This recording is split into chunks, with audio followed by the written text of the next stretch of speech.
where are you originally from? I grew up in Kennebunkport, Maine. Grew up on the water, New England kid, right? Growing up, I mean, when George Bush was president, they built a helicopter landing pad right down the street from my house. I remember watching the dudes doing duck drops, pushing the Zodes out, jumping behind them. I always knew what I was going to do since I was a little kid. That's what I want to do. I want to be in the ocean. This isn't just about going in the military. You're going to fight a war. Right. Two of them, like, right off the bat. Your very first deployment, you find yourself boots on the ground in Afghanistan, day one. What's going through your mind? It's funny because it's like baptism by fire, right? Anyone who knows southern Afghanistan knows that fire-based covert is no joke. My second firefight of the day, I take a PCAM run, went through the truck and hit my helmet, bounced off, went in my body armor, hit my plate, and lit my hair on fire.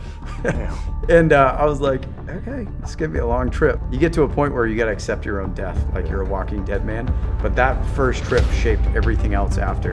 After that point on, it was like, all right, dude, no one's coming to save you. You gotta fight this out. Yeah. What was the reason you guys were there? The goal was to train, assist, advise a company. And then that turned into movement to contact. It was like seek and destroy, right, in Vietnam. Drive around till someone fucks with you and then annihilate them and stack bodies. Spending so much time in Afghanistan, seeing the withdrawal, the way that it happened, do you think it was worth it? 20 years of war to remove the Taliban and establish freedom. People with prosthetics and eye patches and missing arms and legs. Was it worth it? What the fuck are we doing? What was that for? We gave the Taliban not only all the terrain that we died for, but we gave them all the equipment and training and ammo and intel as well. But we're here to get Osama bin Laden. He could have been taken out. They had him in their sights. That's 100% accurate. They were told to stand down? Yeah. My goal is not to be the person or the program that fixes or saves everybody. But if we give people the training, the education, and the tools, I don't have to do this for the rest of my life.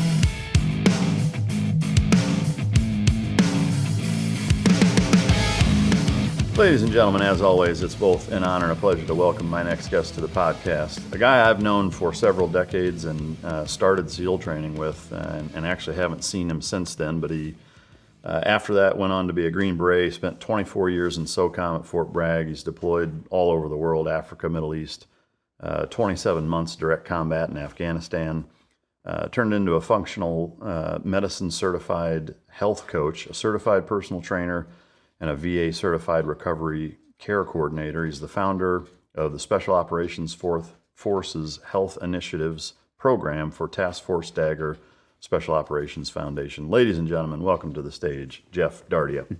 What's going on, brother? Man, it's been 20 some fucking years. It's been forever since we've seen each other, and it's weird to think the last time that we were in the same room together, we were 18, 19 years old as little wannabe frogmen, squid, and just, you know, I find myself thinking back to that time. You technically are still on active duty for a few more days, but I've been out at this point longer than I was in for. But just, you know, to me, it feels like a lifetime ago in most ways.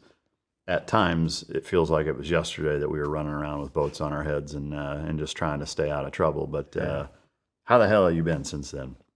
Doing good, brother. Like it's like I said, it's surreal, right? I'm just literally retired this week, looking back and reflecting on all of that. Like you said, it's for us. It doesn't seem like it was 24 years. It's like a flash. We're right there. It doesn't seem like we went from being 18, 19-year-old kids to, you know, I'm almost 50. Yeah. And like thinking that feels like 3 years. Yeah. But yeah, your body feels it. But it's like one of those things where it's like, all right, I made it. Now what? Yeah. To me, the scariest part of that is that if you think about how fast that window of time went, like going forward, that window of time, like that's the end of our lives, you know? Yeah. Maybe not. Maybe by then they'll, you know, Elon will have some Neuralink fucking cyborg hybrid body that, you know, you can extend your consciousness indefinitely. But I don't even know if I would want that. But yeah, it's just, you know, I'm curious if there's a kind of a singular memory from SEAL training in particular that stands out for you, generally speaking. I mean, there are a couple. I mean, you never forget the funny things you saw in Hell Week, right? Yeah. Yeah, it was just like, I'll never forget some of the funny, I'll never forget at finishing Hell Week. I mean, remember the chafing? Oh, yeah. It's the worst chafing in the world, right? Yeah. And I got a funny story about that. But I was like, you know what was chafed beyond recognition? And I'll never forget, like, I don't know where I was in headspace, but running from out back where we were getting deconned out front buck naked. It was Brett Willard and Reed Mangan. And I'm like, dude, look at my shit. It looks like E.T. And they're like, bro, what the hell are you doing? Get back there. Like, I'll never forget that moment. And another one was with Chris Campbell in Hell Week on the same thing. It was, I think it was like Thursday or Friday. It was the end. We were dry and we were getting ready to come over from the bay it was Friday before we secured Hell Week. And they were like, get wet. And every time salt water hit me, it was excruciating. Like, they were like, hit the surf, and I'm like rolling around trying to keep this area dry. And Chris was like, dude, just freaking get to it. They're going to smoke us. I was like, bro, we're getting smoked. Like, yeah. I don't think this area in me is going to change anything, you know? But he was like, no, we're, you know, like the seriousness in him. And I was like, okay, man. It was like every time we get wet, you could hear everybody with the chafing just be like, oh my God. Yeah. But just the funny shit, you know? And when we finished, it was a class. I think it was Cap McGuire broke his leg. So he couldn't come down and secure us the demo pits. So here we are thinking we're done Hell Week on the beach, you know, over in front of the demo pits. And they're like, hey, rig ready for sea. We're like, yeah, right. Everyone just sat there and froze. They're like, no. And they're like, get the fuck in the water, you know, like, and we were like, what the hell? All of us were so mad, just like paddling, you know, in the Smurf crew. And we get there first. And I'll never forget, it was Instructor Goodrich. And he was sitting there waiting for us, and he was like, all right, motherfuckers, you're going to pay until the last boat gets here. And I just remember, like, losing my shit, being like, what the fuck? You know, like, and they're like, dude, chill out. Like, I was like, what are they going to do to us? You know, we're already getting smoked. Yeah. But I'll never forget that. And then we marched in and secured Hell Week. But I'll never forget that feeling. Yeah. Like, when they said those words, it was like you almost fucking collapsed. I know it. You know, and back in those days, I know... I remember real vividly sitting on the grinder in the fresh, warm brown T-shirt and all clean clothes that we didn't have to go get wet again, and having a Domino's pizza to ourselves and like 2 64-ounce Gatorades, and just sitting there, and it was like such a surreal moment, you know, because I think like most guys, you know, that it was a several-year lead up from the time I was like, okay, that's what I want to do. Yeah. At that time, there wasn't the research and internet that and resources that kids have now to kind of prep for it. But you still knew what to expect between Rogue Warrior and Recruiters and you know, a few movies and Discovery specials and whatever. But it was just like that being such a pivotal moment and knowing that, okay, if you make it through Hell Week, you know, your chances of graduating and becoming a SEAL go from a fraction of a percentage to it's most likely that you're going to make it. And what an experience, man. Yeah. Going, you know, and we'll bounce around a little bit, but you know, we'll kind of chronologically cover it. But if you contrast when you went to selection to be a Green Beret, how much did you think about SEAL training and kind of the comparisons and like, well, if I made it through Hell Week and like this shouldn't be a problem. Like, did you find yourself thinking about that a lot? Yeah, it's actually funny you say that, because I'll never forget, like, going through like basic training at 26 years old compared to 18, completely different experience. Yeah. Your intellectual capacity of understanding of what the game is totally different. But going into Special Forces, we had one program called SOPSI before you went to selection, Special Operations Preparatory Conditioning Course. That was the closest thing to BUDS we did in the Q course. But after that, it was almost like a gentleman's course. When I went to selection, I'll never forget this. It was like, they didn't mess with you. There was no one chasing you with a bullhorn. There was no one 24/7 yelling at you. It was like the most quiet, calm, like, environment where it was, hey, go look at the whiteboard. You know, don't be late, don't be light, don't be last. Yeah. And it was like all self-induced stress. Like, it's just uncertainty and want to see how people handle that, right? In the military, everything's provided for you. In this place, it was like, let's see if you can solve problems on your own and see how you are against yourself. That was completely different from BUDS, because in selection, you mostly did everything being individually assessed and selected, right? Where BUDS, you were in a boat crew the entire time, or a squad, and you were being evaluated in a team. When they started doing log PT, that's where I was like, okay, I was laughing in my head, because it was like, we knew to get in a height line. We knew how to go through all the motions, right? It was like a well-oiled machine. And it wasn't until we got the what was it? Old Nasty, whatever it was. What was the big log? Oh yeah, Old Misery. Old Misery. Yeah. Think of the dirty name. But yeah, like Old Misery, and that thing smoked the shit out of you, right? Yeah. But, I mean, we had like regular telephone poles there. It wasn't anything big. It was like we ran around a little pit. I had to, do little laps. I was like, try running a few miles of that thing or doing sit-ups with it in the ocean, soaking it up, making it heavier. But it wasn't until they put the rucksacks on us, which are like, I think my ruck in Robin Sage was 130 pounds with batteries and all your ammo and stuff like that. I was like, the tick. I weighed 145 pounds at the time, and I'm carrying 130 pounds on my back. That was just like, buds didn't prepare me for that, even running with a boat on my head all week long or whatever. But I was just like, okay, it was a different type of stress on the body. Yeah. And, you come to find out later when you get to the teams of why that was important, right? Yeah. Because you're going to be running and gunning with 110 pounds of kit on, like it was, doing a CrossFit workout, sliding down ropes, climbing ladders, going over walls, patrolling all day on your feet with 110 pounds on. You have to be able to take that weight. Yeah. And there's no curve for that. If you're a 200-pound guy and you're carrying 150, it's a lot different than a 150-pound guy carrying 150 pounds. Right. So I just had to adapt. Yeah. Yeah. So, I mean, being one of the very few people that have done both, I'm sure it's a question you've been asked a million times, but which one's harder? I definitely buds. It's a different type of hard, but the physical part of buds, way more demanding. Yeah. There was no time in the Q course that I was running with a boat on my head 24/7 for a week long, right?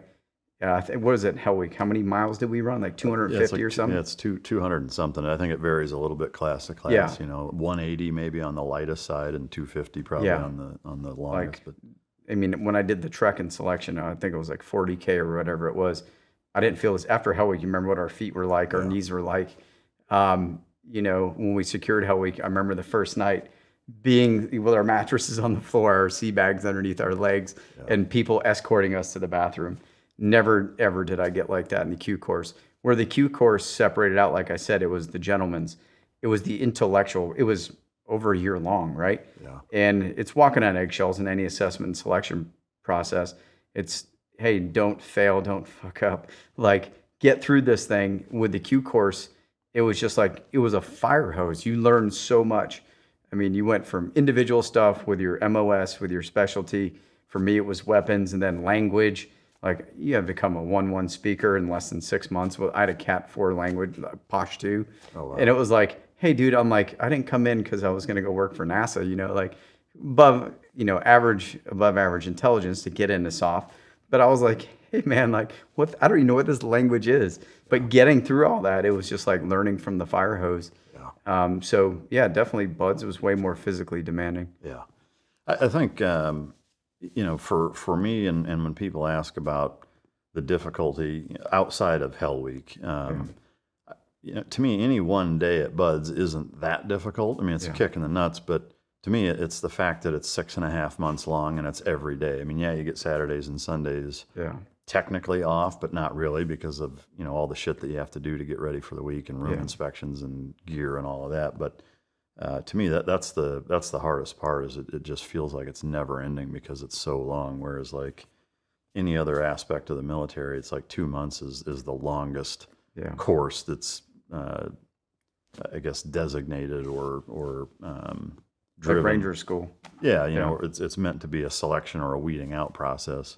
2 months is pretty much the longest you're going to go through something like that. But and we'll get more into kind of how that transition from the Navy to the Army took place. But first, I just want to go through a little bit of your background. Where are you originally from? I grew up in Kennebunkport, Maine. Oh, no shit. Yeah. So grew up on the water, New England kid, right? Yeah. I mean, that's being a kind of a popular destination for presidents over the years. Did that play much of a role in your childhood? Yeah. Can you tell us about that? Yeah, so absolutely. So growing up, I mean, when George Bush was president, huge Secret Service and all the Tier 1 guys were there, right? So they built a helicopter landing pad for the 160th right down the street from my house. You're talking Bush Senior, I imagine, right? Yeah. Yeah. And Junior. Yeah. So it was like from those points on, it was heavy presence. I remember watching the dudes doing duck drops off Walker's Point where the house was, pushing the Zodes out, jumping behind them, all the special boat unit teams in and out of there with the Secret Service doing stuff. I'm like, that's a no-brainer. That's what I want to do. I grew up surfing, loved the ocean. I was like, oh, I want to be a frogman. I want to be in the water. My dad was Navy. Rest of my family was Army, like all my uncles. But I was like, that's what I want to do. I want to be in the ocean. Yeah. Did you have siblings, and did sports play a big role in your childhood outside of surfing? So I was the only one really that played sports through high school. My brothers played a little bit in junior high and then, the beginning of high school. But I played lacrosse, soccer, and hockey, varsity sports, 3 varsity sports. I was highly competitive, obviously being a short shit. And 3 older, siblings. I had to fight for everything, right? Like I had to prove myself every damn day in that environment. And played a huge part. We were the RAMBO generation, Cold War kids. And it was like I always knew what I was going to do since I was a little kid. Yeah. Sibling-wise, they were all older. Totally different? Like, were you kind of almost the black sheep in a way? Or? A little bit, yeah. Like, my next older brother up from me, Greg, we were super close growing up, but he used to laugh because it was like, remember all the Steven Seagal movies? Yeah. I'll never forget when I got out of SEER school, they were like, you did really well in this environment. And I laughed. I'm like, you should have seen how I grew up. And they're like, tell me more. It was like one of those things. And it was just like the challenges, right? Like getting tortured every day. Like, you're going to be tough. You got to be tough, And that absolutely played a huge part. And my brother apologizes now. He's like, hey, sorry, but I got you ready for going to be a commando, It's like one of those things. It's funny. And then my brother after that, Gary, we became way closer after I got out of the Navy and helped him get in the Army. They're both firemen, by the way. And I'm super close with my family, both my brothers and my sister. And family's one of the biggest parts of my life. Yeah. Well, what did your parents do growing up? So Dad was he was a subsailor, but he grew up, he was a businessman, RJR Nabisco, the cookie tobacco company, right? But my dad grew up in East Harlem from nothing. He was dirt poor, 7 kids in his family, all living in a 1-bedroom apartment in East Harlem, Pleasant Ave. Wow. Italian Harlem, like if you watch The Bronx Tale and all those old movies, those are all the people he grew up with. That was his neighborhood. Yeah. And it was like either go in the mob or, go work for someone else or join the military. And all those offers were there for him to live that lifestyle. And he got out at 17 years old, joined the Navy, moved out of New York City, never went back, got married, and here we are. Did he have any, did he ever tell you any mob stories of him growing up? All the time, yeah. Oh, shit. So when they were teenagers, they used to work for the mob. So they would work in, the speakeasies or down where the bowling alleys were. They would reset the pins. They would run errands, do stuff like that. But yeah, that was all the time. That was like a big joke in our family, Every time we went to weddings, people, whisper in your ear, kiss you on the cheek, give you $100 bill. Not in that type of way, but they're like, hey, we know who your family is, your dad, or whatever. I'm like, why is everyone giving us money and telling us your dad's a great guy? It was like, we never knew until we were older, and figured it out. But it was a funny part. And then my mom grew up in Newburyport, Massachusetts. Same situation, 7 people in her family, all living in this little, 3-bedroom house. And they both worked, after I was born. My mom worked full time. So I only saw my parents after dinner. Yeah. That was it. Yeah. Wow. At what point, I know you said you grew up wanting to be a commando, but was there a kind of a legit, like, this is for sure what I'm going to do, whether it was in high school or junior high or whatever, where that was the decision and it never wavered and you were full speed ahead? Probably the Gulf War in 91. Yeah. Where so I was like, 8th grade? Yeah, 8th grade. I was like, all right, that's what I'm going to do. All my friends knew, like, there's certain activities I didn't partake in because I knew that would be like the thing that would get me kicked out. Yeah. So I literally like steered away from all that stuff. I, still had fun, did a lot of crazy stuff, but the drug part of it, like smoking weed, whatever, I was like, not going to do that one. Yeah. Yeah. You know what's interesting? I've shared this before, I think. You're what, 47, 46? 48. 48. Yeah. So we're very close to the same age, but similarly, so maybe you were in high school when that happened, but I was in 8th grade when the Gulf War happened, and I remember very distinctly, we had this like 6-inch little black and white TV in our kitchen. That's where I'd pull up this little stool and watch TV in there because I could watch whatever I wanted and change the channel without having to really get up. But but I remember seeing that taking place, and I think from an American history standpoint, it was really the first real-time war experience. You know, even in Vietnam, like the footage was at least delayed a little bit. There wasn't a lot of like war correspondence out in the field, or there wasn't a live feed seeing shit taking place while it's happening. And I remember at that time, I was terrified. You know, like seeing that, I was like, fuck, I hope I never have to be in the military. And like, you know, God, I'd be shitting my pants if I had to go do this. And it legitimately scared me. Like the day, or I guess not the day, but you don't go through puberty in a day. But as soon as I went through puberty in high school and hit a growth spurt, like, and came into my own, like that shift was polar opposite. Like, and that, like almost overnight, immediately I was like, that's what I want to fucking do now, which is really weird. I mean, it's interesting to hear you even at that age seeing that taking place and being like, yeah, that's what I want to do, even as really an adolescent. Yeah. But that's really, really cool. So being in high school, were the sports and even homework or studies wise, was it always your thought and intent to join the military right out of high school? Absolutely. It's even in my yearbook. Yeah. And even in the Navy specifically. Yeah. All right. So you join the Navy, you go into buds at a young age. We go through training together. If you could walk us through kind of where things went sideways to where you ended up out of the military for a period of time and then coming back in. Yeah, great. That's like one of the biggest defining moments in my life, not going through buds, but what happened to me physiologically and the psychological impacts of what happened to me physiologically. So it was after Hell Week. In first phase, I was already doing phase 3 times. In my mind, I didn't know how well I was doing comparatively. And, you know, I went through to phase 3 my first go. I got med rolled in 214 into 216. So in Hell Week, I got crushed by a boat. We were doing surf drills. We had the boat upside down, paddling backwards. It was pretty big surf. It was El Nino year.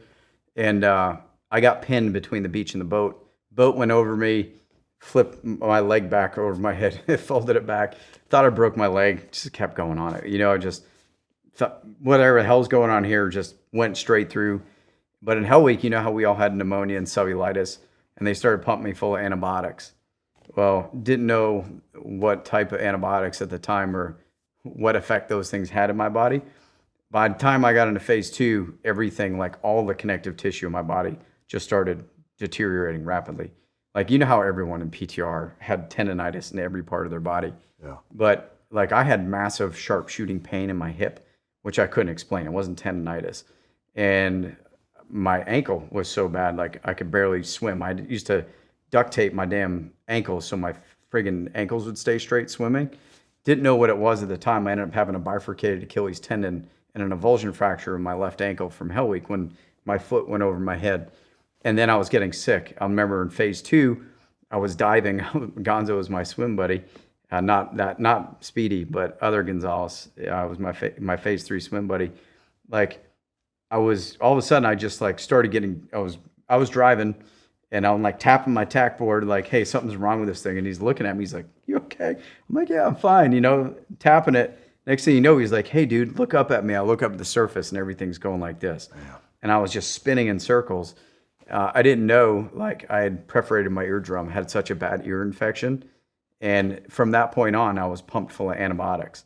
Like in my phase 2 picture from our FTX, it's me. Everyone else in dive gear, me in a brown t-shirt, you know, with cotton hanging out of my ear and just whatever, you know, like, okay, I'm sick. Had no idea, get into phase 3. And all of a sudden it was just like my body, I was in so much pain, I couldn't concentrate. And I was getting sick and everything just started failing. Like I was going the other way. I wasn't bouncing back. And I'll never forget, like, it was like I was watching my career slip away from me.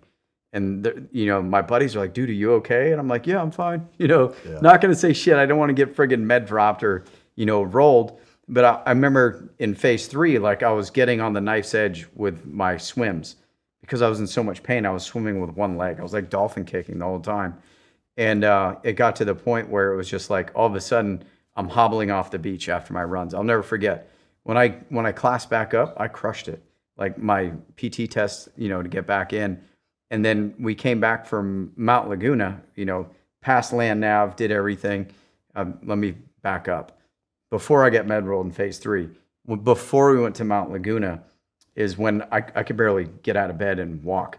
And they were like, we don't know what's going on with you. We'll check it out. I go into med.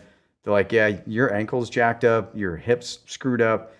We're going to do some imaging on it, and then we'll see what's going on. And then come back to find out that my left ankle, I had the bifurcated left Achilles tendon and separated my hip, but had a torn hip flexor. They didn't know I had arthritis in my hip at that time. And they're like, hey, dude, we're going to med roll you. We can't send you out to the island like that. And that was like a huge blow, right? Like getting that far. And then the worst part was watching your class graduate. Yeah. We were stuck in PTR. So you got rolled like right before the island? Mount Laguna. Okay. Yeah, land nav. Yeah, because I got rolled right after Laguna in 214 as well. Yeah. I had a pinched sciatic nerve. I ended up getting performance rolled because I just failed everything because of it. But yeah, so that's wild. We got rolled almost within a week or so of each other, and then I finished with 215. But yeah, that was fucking devastating. Yeah. To go that far and see everybody keep going. But anyway, not to hijack the story. No. I mean, you get it, right? Yeah. Like watch that, and then I was like, I didn't care that I wasn't getting better in PTR. You remember how it was? We used to take all the guys from first phase, take them out to the O course, doing everything.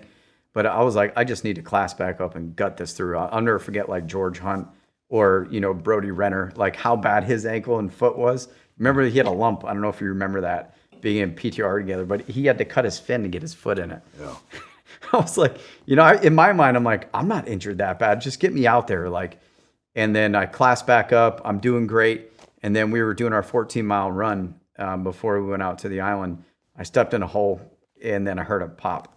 And then I didn't fall out of the run. I still was a fast runner. Stayed up towards the front. And then the next day, I couldn't get out of bed. I couldn't even lift my leg. And I was like, what the fuck's going on here? And then at that time, it was like we were doing demo. We were doing all the shooting and stuff. And I was in so much pain, I couldn't focus on what I was doing. And the instructors are like, dude, what the fuck? Like, what's going on, man? I'm like, I don't know. I'm like, I'm falling apart. And I'm like, I just want to gut this through. I just want to go. And I'll never forget, we came back. We were, one of the ranges, we were getting smoked, doing up and over the berms. And like, I couldn't even walk at that point. I was literally jumping from the top of the berm down to the bottom so I wouldn't have to run, like just throwing myself down. Yeah. And then, I don't know if it was a damn nervous breakdown or just exhausted so much. Like I remember being in, 618 where Hotel Buds in phase 3. I remember laying in a bathtub hyperventilating, and Reed Mangan was like, dude, are you okay? And I'm like, I don't know what the fuck's happening. And it was like that. It was like right after that where I got med dropped, and they were like, hey dude, like you have arthritis in your hip. You have all these things going on in your body. Like you're not going to heal here. It was like, we'll keep you as long as we can. And then I remember, like, I was like, those words, I'm hearing them, but it wasn't registering. And they kept me around. Like, they wanted to keep me to reinstate me so I wouldn't get dropped and pulled out of training. So they sent me over to SEAL Team 5. I worked in the loft with Marquis, used to be senior chief, probably retired as a master chief. But they took me in, took good care of me. I worked my ass off for them. And then it was like when Master Chief Tefelsky was leaving, he was like, hey, man, I don't know if the next guy was Goward coming in after him. He's like, I don't know if they're going to protect you like I am, because the detailers kept trying to. I went in the die-farer program. Yeah. So it said if I got hurt, I wouldn't have to go to the fleet. I would go home, and then if I ever healed, I could come back and get reinstated, whether it was post-land nav or wherever in training. But he's like, hey, man, like you got to make a decision now. Like, do you want to risk going to the fleet, or we'll get you a medical discharge, and then if you heal, you come back in? And I was like, yeah, man. I was like, get me out of here. There's no way. I'd rather die than go to the fleet. And that's what they did, and they did the med board. I'll never forget the med board. They put me out for my ankle. But when the VA started looking at all my stuff, I left with a 10% severance, right? Yeah. 10% RE3P code, whatever, re-entry upon waiver. When I hit the VA, I was at 80% disability. I had neck issues from running with a damn boat on my head in Hell Week. I had arthritis in my hips. I had arthritis and tendonitis in every joint in my body. I had, like, from my spine, I had numbness in my hands, ulnar nerves. Got the EMGs and all that shit tested. My skin was like peeling on my hands, coming back from, I don't know where we picked up in the mud flats probably. Ear, nose, and throat problems, crippling anxiety, insomnia. I didn't sleep like after I left the Navy. and GI issues like crazy. Nervous system was fried. But that was like, I got it, didn't make it, whatever. But that was a huge loss. My nervous system was like losing a loved one. I got pulled out of an environment that it was death or graduation, right? I didn't want to leave there. And leaving on those terms was catastrophic.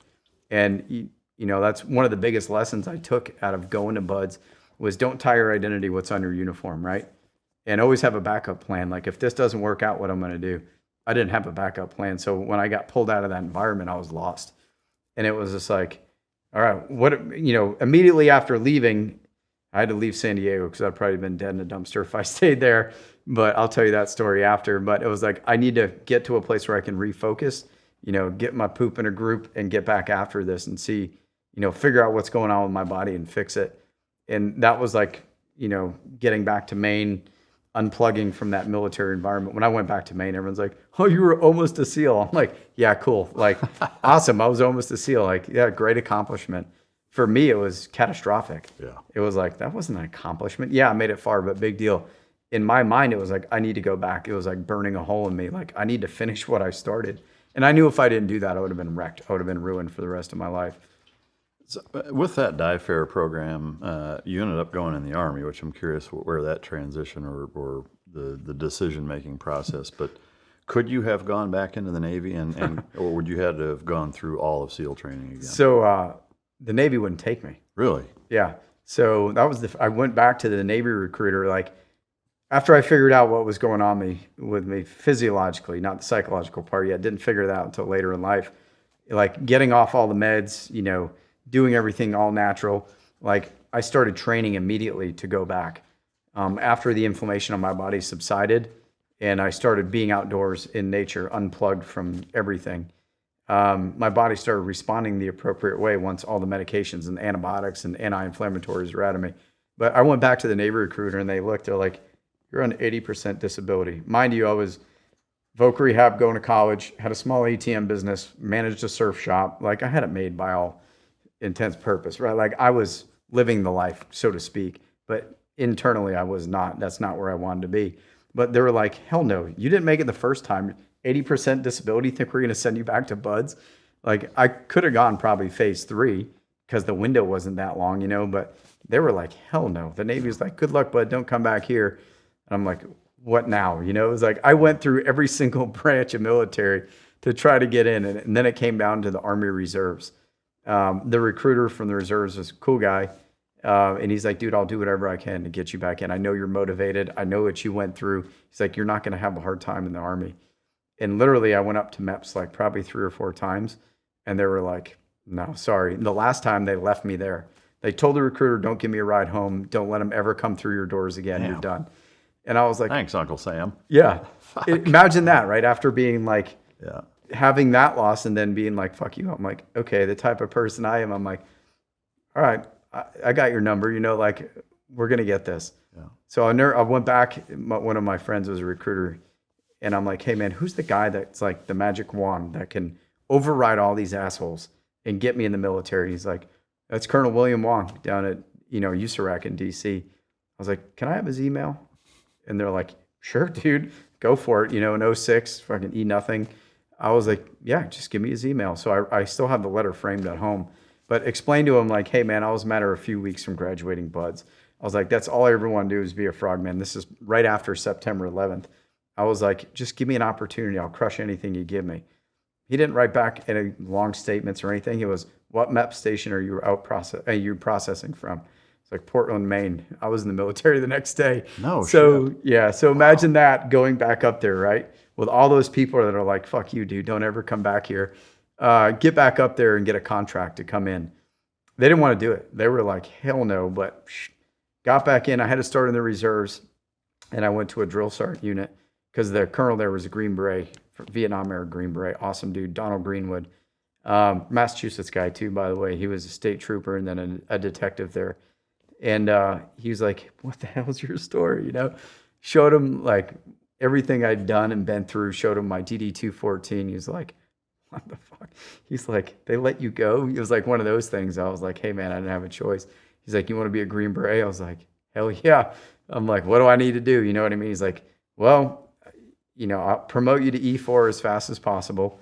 He's like, I'll send you to drill sergeant school so you can get promoted to E5, and then I'll send you to selection. And I was like, okay, good. He's like, you just perform here, and I'll take care of you. So hell yeah, coming out of that environment, coming into the Army like that. They used to call me the PVIC, the private in charge, but I would do all the PT and field exercises. At a drill sergeant unit, mind you, is an E3 at the time. But they were like, hey, you're the, small unit tactics guy. Like, looking back at it now, I'm like, no, I wasn't that guy. Like, basic patrolling and buds, but to them, that was like up here. Yeah. And I was like, no shit from shit. So, but I did it, and he promoted me all the way he could. And one day on drill, he pulled me in his office. He's like, Dardia, you still want to be a Green Beret, right? I'm like, yeah, I do. And he's like, you ever heard of the SF babies or 18 X-ray program? I'm like, I have no idea. He's like, I did it in Vietnam. He's like, they took me off the street, sent me through the training, sent me to airborne school selection, became a Green Beret. He's like, you want to do that? I was like, absolutely, sir. I was like, where do I sign the dotted line? And then I was conditionally released right out of there.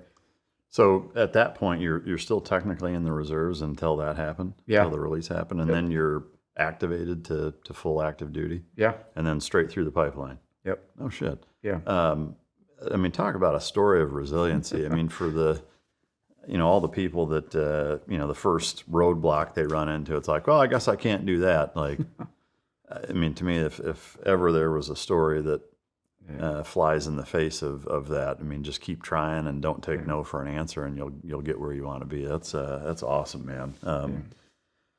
Once you went in, was it pretty smooth sailing through the pipeline, or did you have any hiccups? No, it was smooth sailing. I remember, like I said, I went through basic training. I had the option to go reclass, to go through a 3-week course for infantry.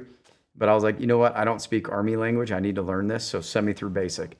Like, I want to set myself up for success going in, because most dudes going into SF, they're older. They're coming out of Ranger Battalion. They're coming out of infantry units, and they've already got 5 to 10 years under their belt before they come into that environment. Here I am with nothing. I was like, I got to get some street cred. I was like, I got to learn something, speak the language, learn the culture. So fast forward, that's an important deal in SF. But did that, went through basic training, AIT. I got the second highest PT score in the infantry battalion that graduated in my class.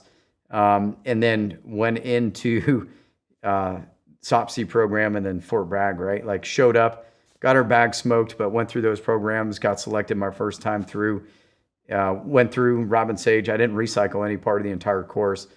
In Robin Sage, I completely tore ligaments in my left leg, right leg. It was my right ankle, my good one. And just duct taped that thing and made it through.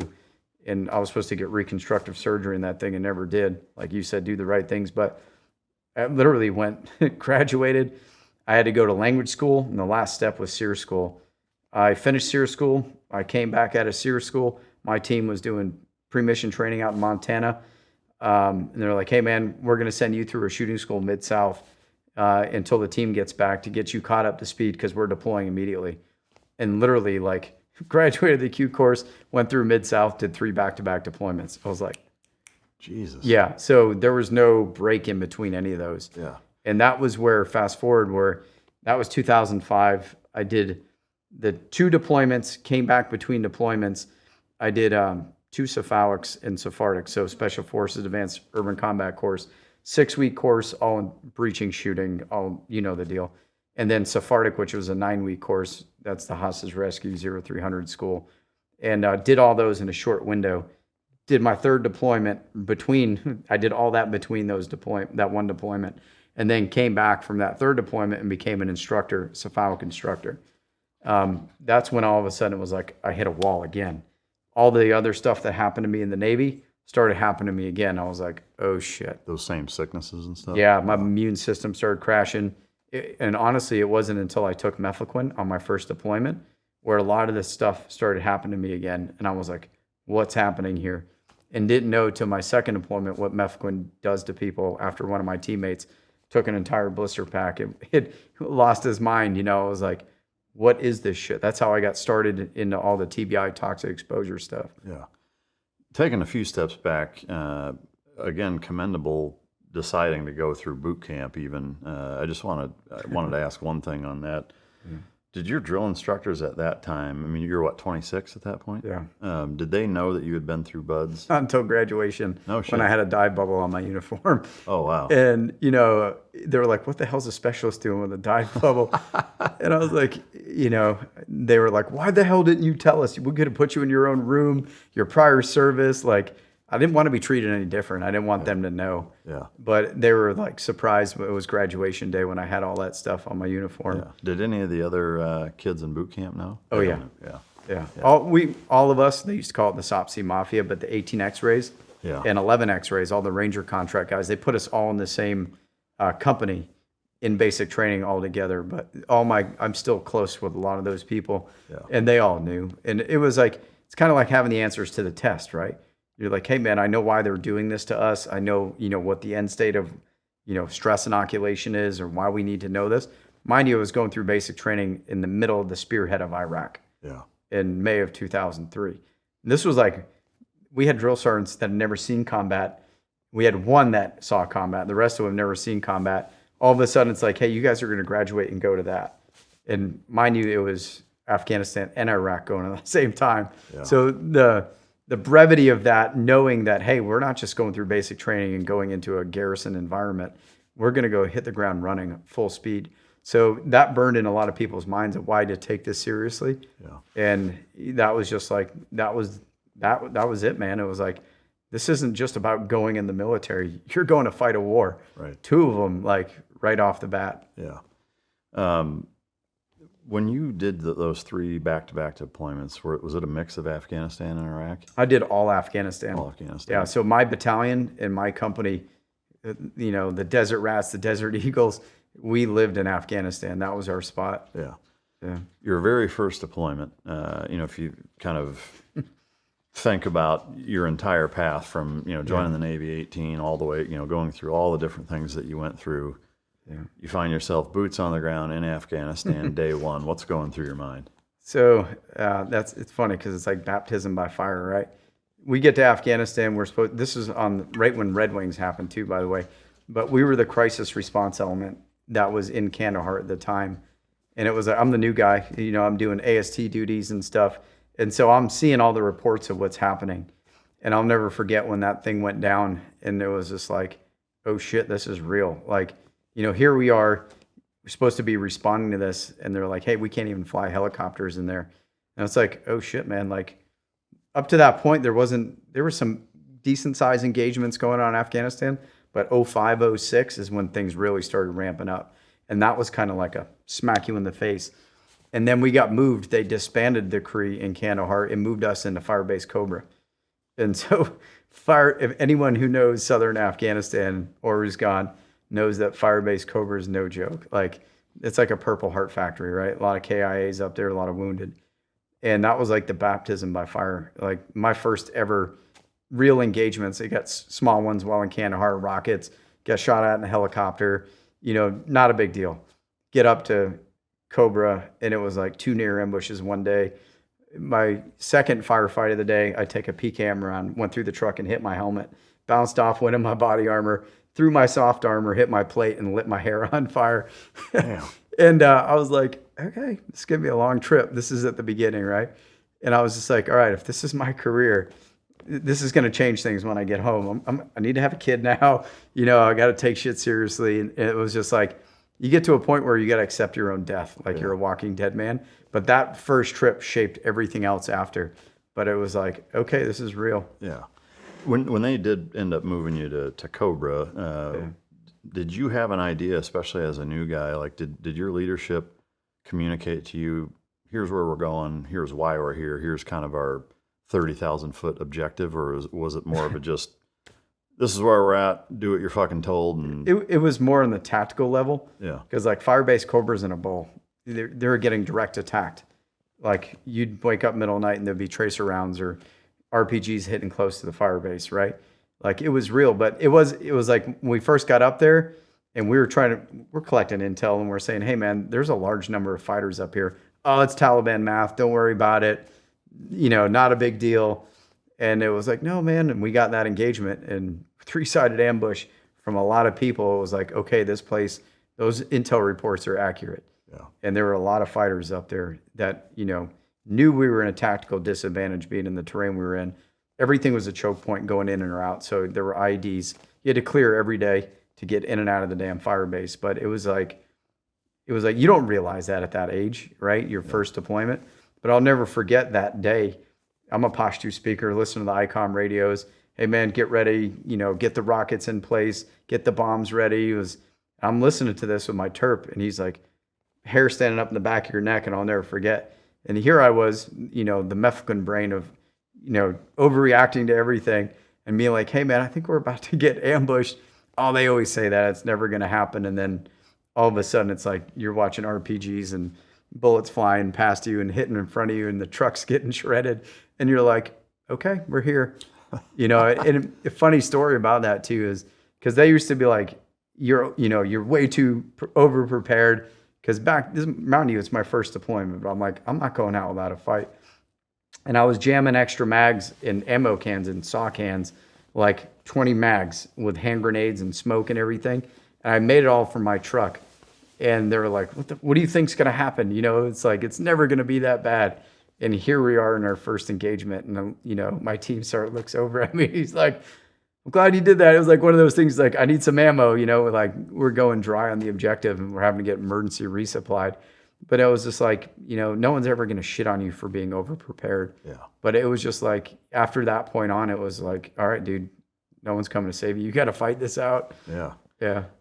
Was the general gist of your guys' mission there was it specific to I guess an individual skill set? Was it all DA stuff? Was it reconnaissance? I mean, what was the reason you guys were there? So at that time, it was basically increase our white space, right? Get influence in these areas, go in, establish your footprint, train up your partner force, help establish the local governments, and then build that white space out. And then that turned into movement to contact. Basically, it was like seek and destroy, right? In Vietnam, drive around till someone fucks with you and then annihilate them and stack bodies. Yeah, pressure, pursue, punish. That was General Colonel Bulldog at the time, but General Bulldog's mission to us. Clear guidance, just wipe them out, And we did that. We drove around, movement to contact. But the goal was to, train, assist, advise a company. Teach them how to police their own area, set up security, control key terrain, all the bridges and passes and stuff like that. And we did that. We, as we were there, we increased our white space. But depending on who backfilled us, what different groups or different units, it would, it would always change. It was like punching water. Yeah. Displacement. You go in there, you do a good job, you leave, the next team comes in, whatever, doesn't do a good job, you lose that terrain, you gain. It was the entire 20 years we were there. That was it. I mean, kind of summarizing it in that way, it's easy to look back on it and be frustrated, and especially given the pullout, which we'll get into in a bit. But was there a single mission on that first deployment that is the most memorable for you? Yeah, it was probably an air assault mission we did, where it was like, okay, now we're taking the fight to the enemy. We're not driving around being bait for them. And I was like, why? We should be doing this all the time. We shouldn't be riding around waiting to get ambushed or drive over an ID. And that, as our team evolved, we started doing way more direct action, and we had great intel people on our team that really ensured that we weren't hitting dry holes all the time. My 2009 deployment was like my most memorable deployment ever. It was the best one we ever did. And we did a ton of helicopter infill stuff, direct action. Yeah. But could you walk us through, well, I guess first off, were all three deployments pretty similar to Afghanistan and those three back-to-back? So first one was like Wild West, being out, we lived out of gun trucks. That was our thing in our unit. The second one was more of an ASO mission, Advanced Special Operations, but doing more of the intel stuff, recovering caches, identifying and exploiting networks, doing stuff like that. And then my third one was super kinetic. Yeah. And that was my best deployment in Afghanistan. My last one too was pretty good, but they were all different. But towards the end, where it was like, all right, guys, just go out and stack bodies, that was where we were running. It was like all the training we did, everything fit into place. We're doing like the missions we wanted to do our whole career. And that was like the pinnacle of my career during that deployment. Yeah. So to summarize your deployments as a Green Beret, you did the first 3 in Afghanistan. Yeah. After that, how many more deployments did you do? So I went back to Afghanistan a 4th time, and then that was when we were retrograding. It was 2014. We were supposed to be done combat operations. I literally have a T-shirt that says "Last Combat Operation," and then from there we started doing JSETs again. And we only had a few select companies in our battalion that were doing either Syria mission, or they were doing Somalia, or they were doing Afghanistan the very end. And my company wasn't aligned with that. In 15, my company got tasked with Iraq to train their ICTF dudes. And that's where I got all my medical shit hit me hard. And that's where I had to go do all my treatment for all the heavy metal toxicity and TBI stuff. Yeah. So I guess focusing on those first 3 fairly hardcore deployments. Yeah. If you don't mind sharing one operation from each of those, kind of almost from a walk us through, point of view kind of standpoint of what the dirt dive was, or what was the con ops before you went out, and kind of almost like a movie script, like walk us through the actual engagement. Yeah, I mean, the first deployment, like I said, was like the Wild West. It was, hey, establish a footprint here. We built our fire base. When we got there, was one building with razor wire around it. And I don't know if you've ever seen I think it was National Geographic special they did with Cobra, but it shows the fire base we built with all the HESCO barriers. We took not ISU, but sea land containers, made our rooms out of them, and then built the monster garage. We built a big footprint there, but that was like, hey, go show them who's the new sheriff in town and go out and raise hell there. So that was first deployment. It was get in the gun trucks, movement to contact, take as many out as you can. Second one was the ASO. Hey, man, we're not here to put our flagpole up. Low footprint, make sure they're doing what they're supposed to be doing, help establish the A&A commando program. And then my third one was like, all right, we establish our commando program. We've got all the assets and resources. We got the air, we got the ground, we got the ISR, go out and smash. That one was like, what I told you, we didn't hit dry holes. Yeah. Pulling 2 JPELs in one day, actually looking at your friggin' baseball card, and it's the dude, you look at him, you're like, oh shit, jackpot, and it's like, that's our guy. And it was just like, that was it, man. That was like, I could have walked away from my career at that point after that deployment of being successful, not hitting dry hole after dry hole, losing dudes for dumb shit. We didn't lose anybody on our team. And that speaks volumes to who we had on our team and what we were doing. A little bit of luck in there, but it was just like one of those things where it was like, okay, I'm pretty content with that deployment. Yeah. And then went back and became an instructor for 3.5 years. Then went back to Afghanistan in 2014 for my last trip there. Yeah. That third deployment, were there any operations that went horribly wrong or sideways? No. Like any surprise ambushes that you had to counteract or anything? I mean, every ambush is a surprise. Yeah. But well, I mean, I guess like ones that... No, it was, like I said, it was like most of the stuff there was on our terms. I saw some funny shit that deployment. My warrant officer, like legendary for some of the stuff we saw. I'll never forget, we were rolling up, we were doing a gaff infill on a target, and we literally rolled up on a JPEL, and he was like looking at us as we're looking on him, because we had ATVs out front. We always rode into ATVs. I'll never forget this, like coming around the corner and seeing his ATV upside down, the wheel still spinning, and I see this dude slumped over, another dude hanging over a wall.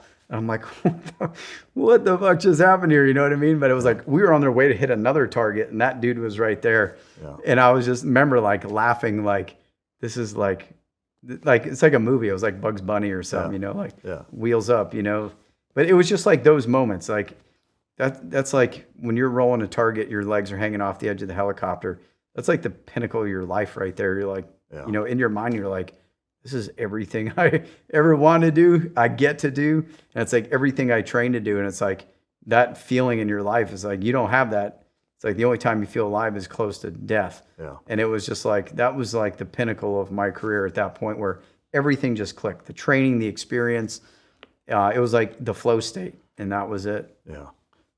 Were there any engagements or operations that you guys went on in that third deployment that were multi-day type of gunfight scenarios? My last deployment in 2014, we had a couple of those. Really? Yeah. Can you kind of walk us through those? So here we are. We did, out of anyone who's been in Tagab Valley, we always did huge clearing operations through that valley. It was foreign fighters. They had night vision. They had body armor. They didn't run away when air was overhead. They would shoot down aircraft. They shot down a couple Kiowas, I think, in there. Even with A-10s and Spectre above, they didn't run. It wasn't your typical Afghan engagement where, hey, we get to a certain point and then they break away, live to fight another day. Those dudes would advance on you. And I'll never forget, we did one. It was like, little engagements throughout the day, pushing our partner force through. We're getting RPGs, sporadic gunfire, some machine gun bursts. And then I'll never forget, we were getting ready to clear out. It was nighttime. We had two of our sister teams that were with us on the operation. They were getting halved out. So we set up camp in this huge fortress at the end of one of the valleys. And it's like a castle with cliffs on the sides of it. And we're sitting in there. It'd been a long day. We've been doing missions. And then, I'm like, everyone wants to do the rucksack flop at the end of the day. It's like, all right, I'm exhausted, want to kick back. And I'm like, that wouldn't it be funny if they started fucking with us in here with 3 ODAs and over 100 commandos and Afghan special forces, what that would be like. And then no shit, it was 10 minutes later, I got it on video, trace around starting to go off and RPGs hitting. And I'm like, is this for real? They're really going to do this with all of us in here? And I've got this whole thing on video, and it was running down, and I've got my night vision on, but my helmet cam doesn't have night vision, and I'm looking, and I'm like, hey, to one of my bros, I got the 60 millimeter mortar. I'm like, where are they? I'll start dropping on them. And he points down at the bottom of this hill. He's like, right there. I'm like, I can't even drop. I can't shoot mortars. They're within 100 meters of me, 50 meters, trying to move up this hill. And it was like, throw the mortar, start shooting back at him. But I was like, what are these dudes thinking, Yeah. And that was one of them. But my last real big engagement was with another team. We were retrograding. We shut down our fire base. We were moving back to the rear. And I went back to clear all our weapons, turn in all the weapons we had from GWAT stuff. And one of my buddies' teams, they were undermanned. All their dudes were either medical issues or went back to take care of stuff with family. And they were running the Kabul ring of, hey, take care of all the people shooting rockets, make sure you're taking out networks just to ensure base security on Bagram. And I started doing missions with them. We went out and we went up to, where was it? Gorban, right outside of Bagram. And we went up there just to, do a combat reconnaissance patrol. It's a bad area. Every time you go in there, you get in a fight. And I remember going down this highway, and it's all chicanes and, button hook turns, every place you'd get ambushed. We get in this valley, we go set up at this school.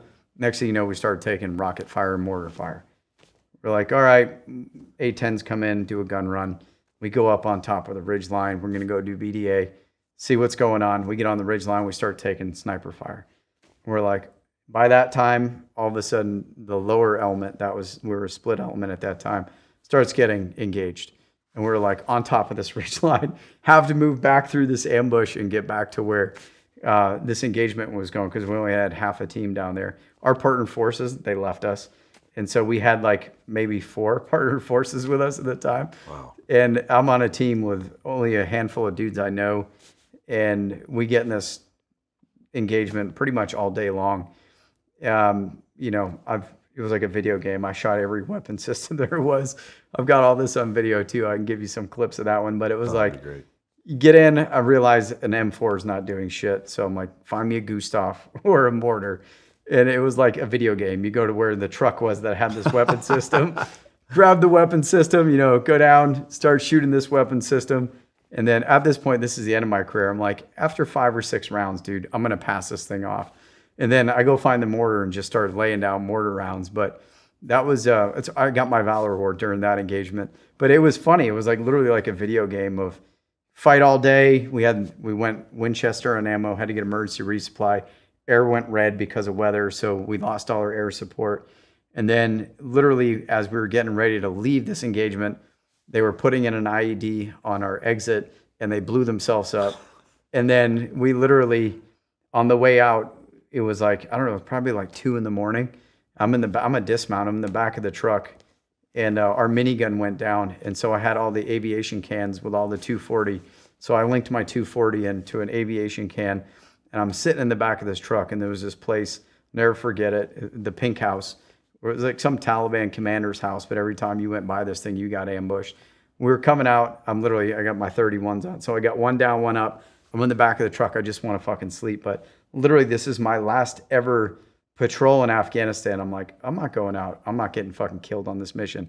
On that mission, I took part of a round in my arm, had a bunch go past my friggin' helmet cam. Like that day, I was like, all right, I'm going to bite the bullet. Last one, right? And so coming out of there, I'm like, fuck this. All right, I gotta stay awake, you know? And I'm sitting here and we get up and they called a QRF in for us because they knew we didn't have any ass going through that area. And so as we're coming in, we had 2 Apaches flying over with us. We're like, oh, we're good, right? And I'm like, you know what? Spidey senses tell me don't close your eyes. And next thing you know, we come into this area and my buddy gets on the radio. He's like, all right, dude, you guys are almost out of here. And I'm like, yeah, we haven't gone past the pink house yet. Literally, it was like a minute later, RPG hits the truck in front of me, and I'm like, here we go. The Apache comes over and just spotlights this compound where they were.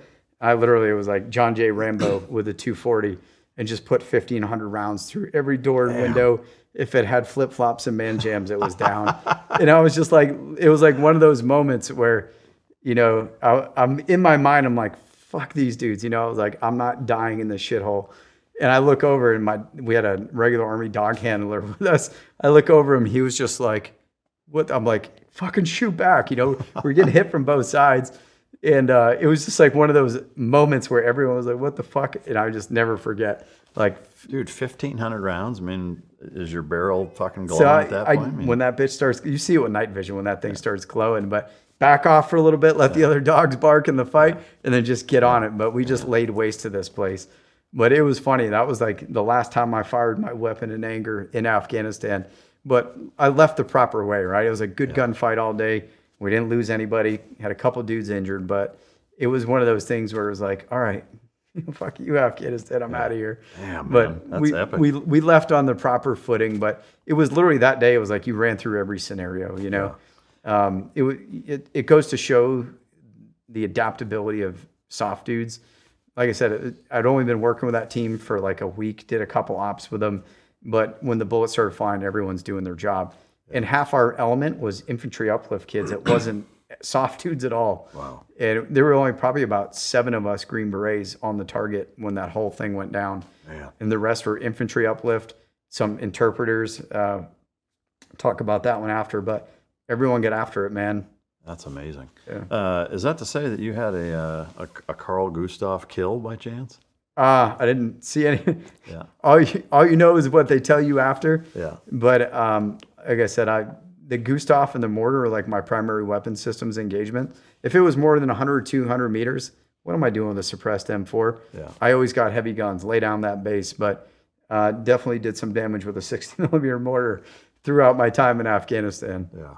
Yeah. How many? Do you know about how many times you shot a Gustav in combat? Fuck. Dozens. Yeah, way over dozens. Really? Yeah.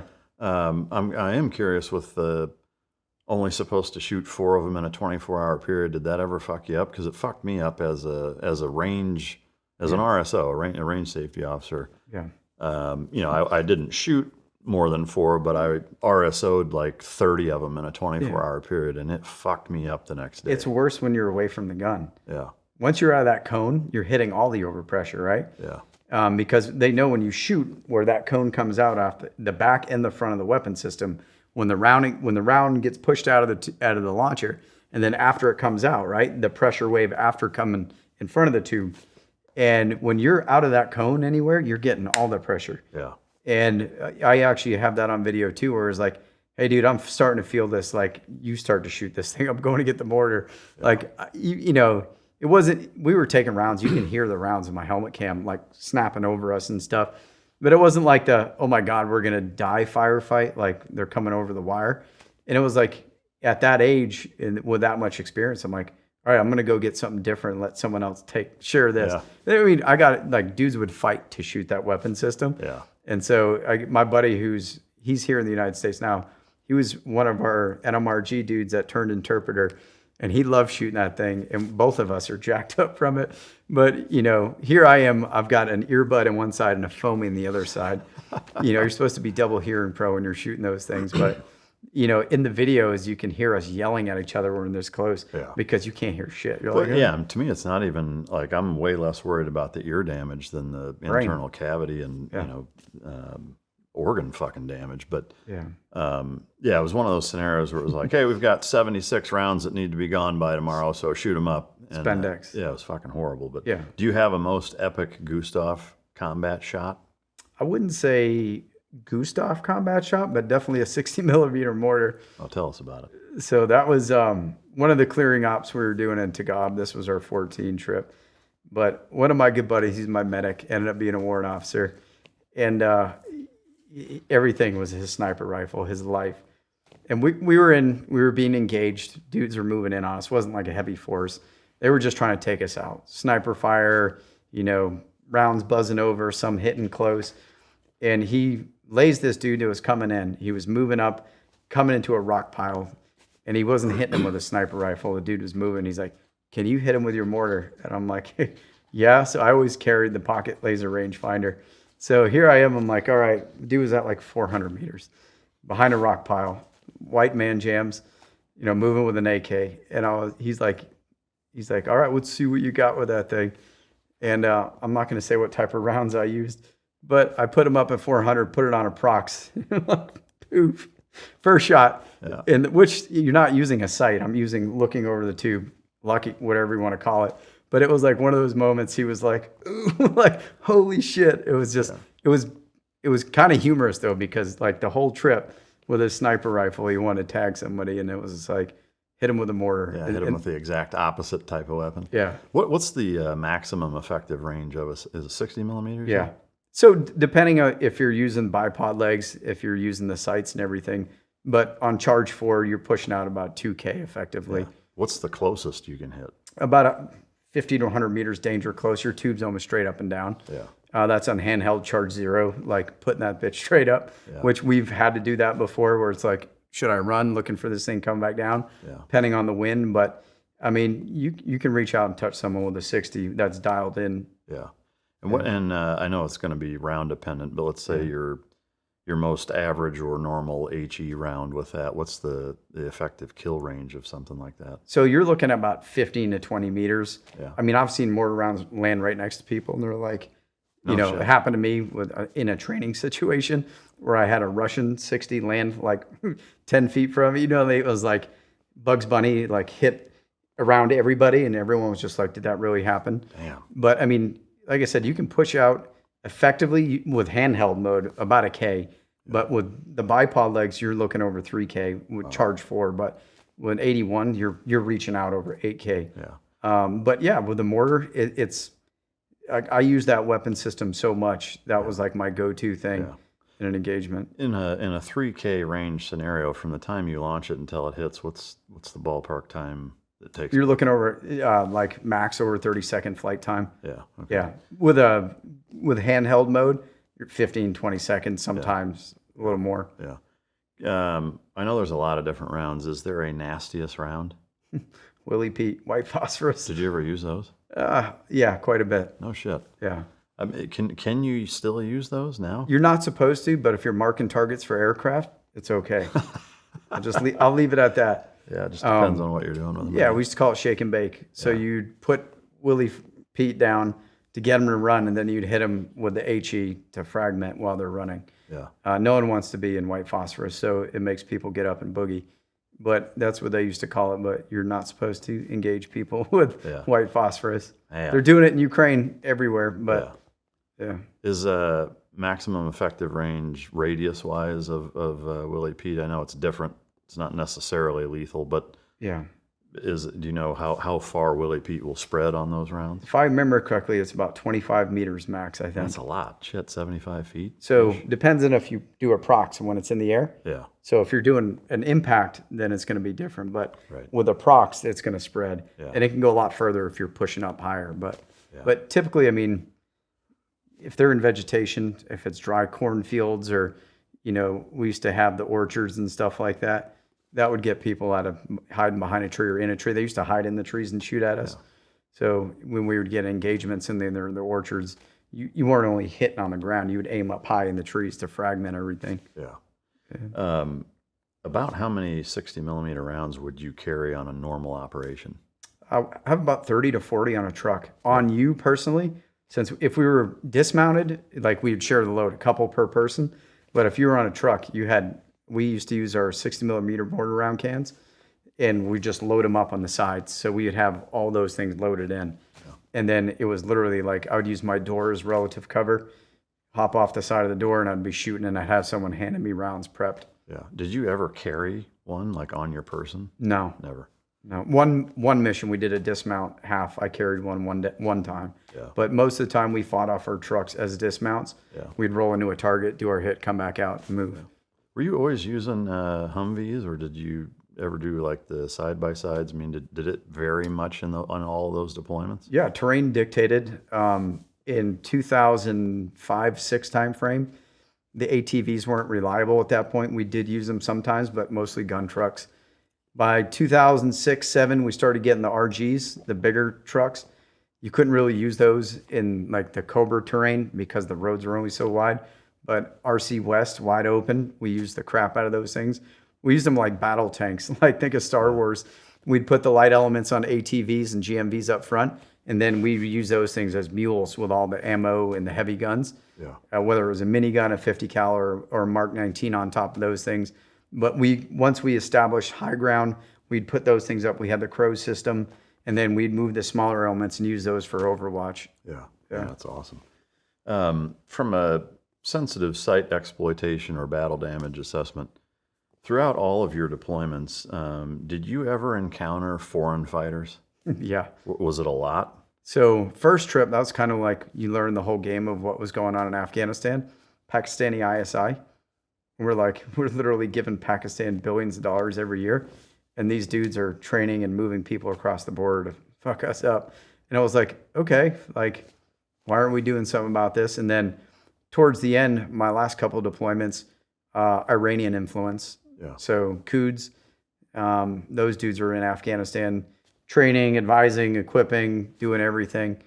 And we end up rolling up one of those dudes. And then... Like captured him? Yeah. Really? And what then, happened? Yeah. What's that? What happened to him, man? The big black Chinook. No, the Talon came and grabbed that dude. That's actually a funny story, but hopefully it's been long enough. But we ended up getting one of those dudes that was on some other people's targeting list. And we rolled him up and we got a phone call. Hey, have you seen this guy? We're like, yeah, he's in our detention facility. They're like, what? The Talon lands like immediately. Dudes come and grab him, take him out. But there was stuff like that. And then the last trip, a lot of Arabs in Tagab Valley, Chechens.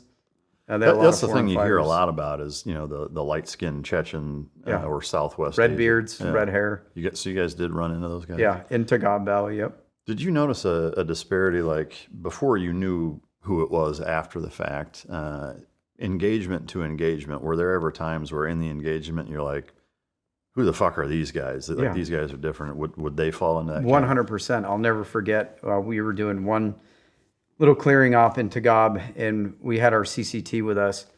And you know how it is, two big antennas coming off. We had a wall as relative cover we were using while we were getting shot at, whatever. And he was walking back and forth. There was a hole in the wall. As he walked by, this dude shot, like a loophole shot, right? Shot through the whole wall, hit him in the chin.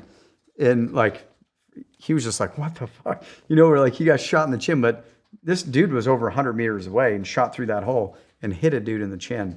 And that's like, at that point where it's the typical Afghan engagement or these dudes got night vision body armor and they maneuver. In Tagab, they would maneuver like straight down alleyways, through compounds.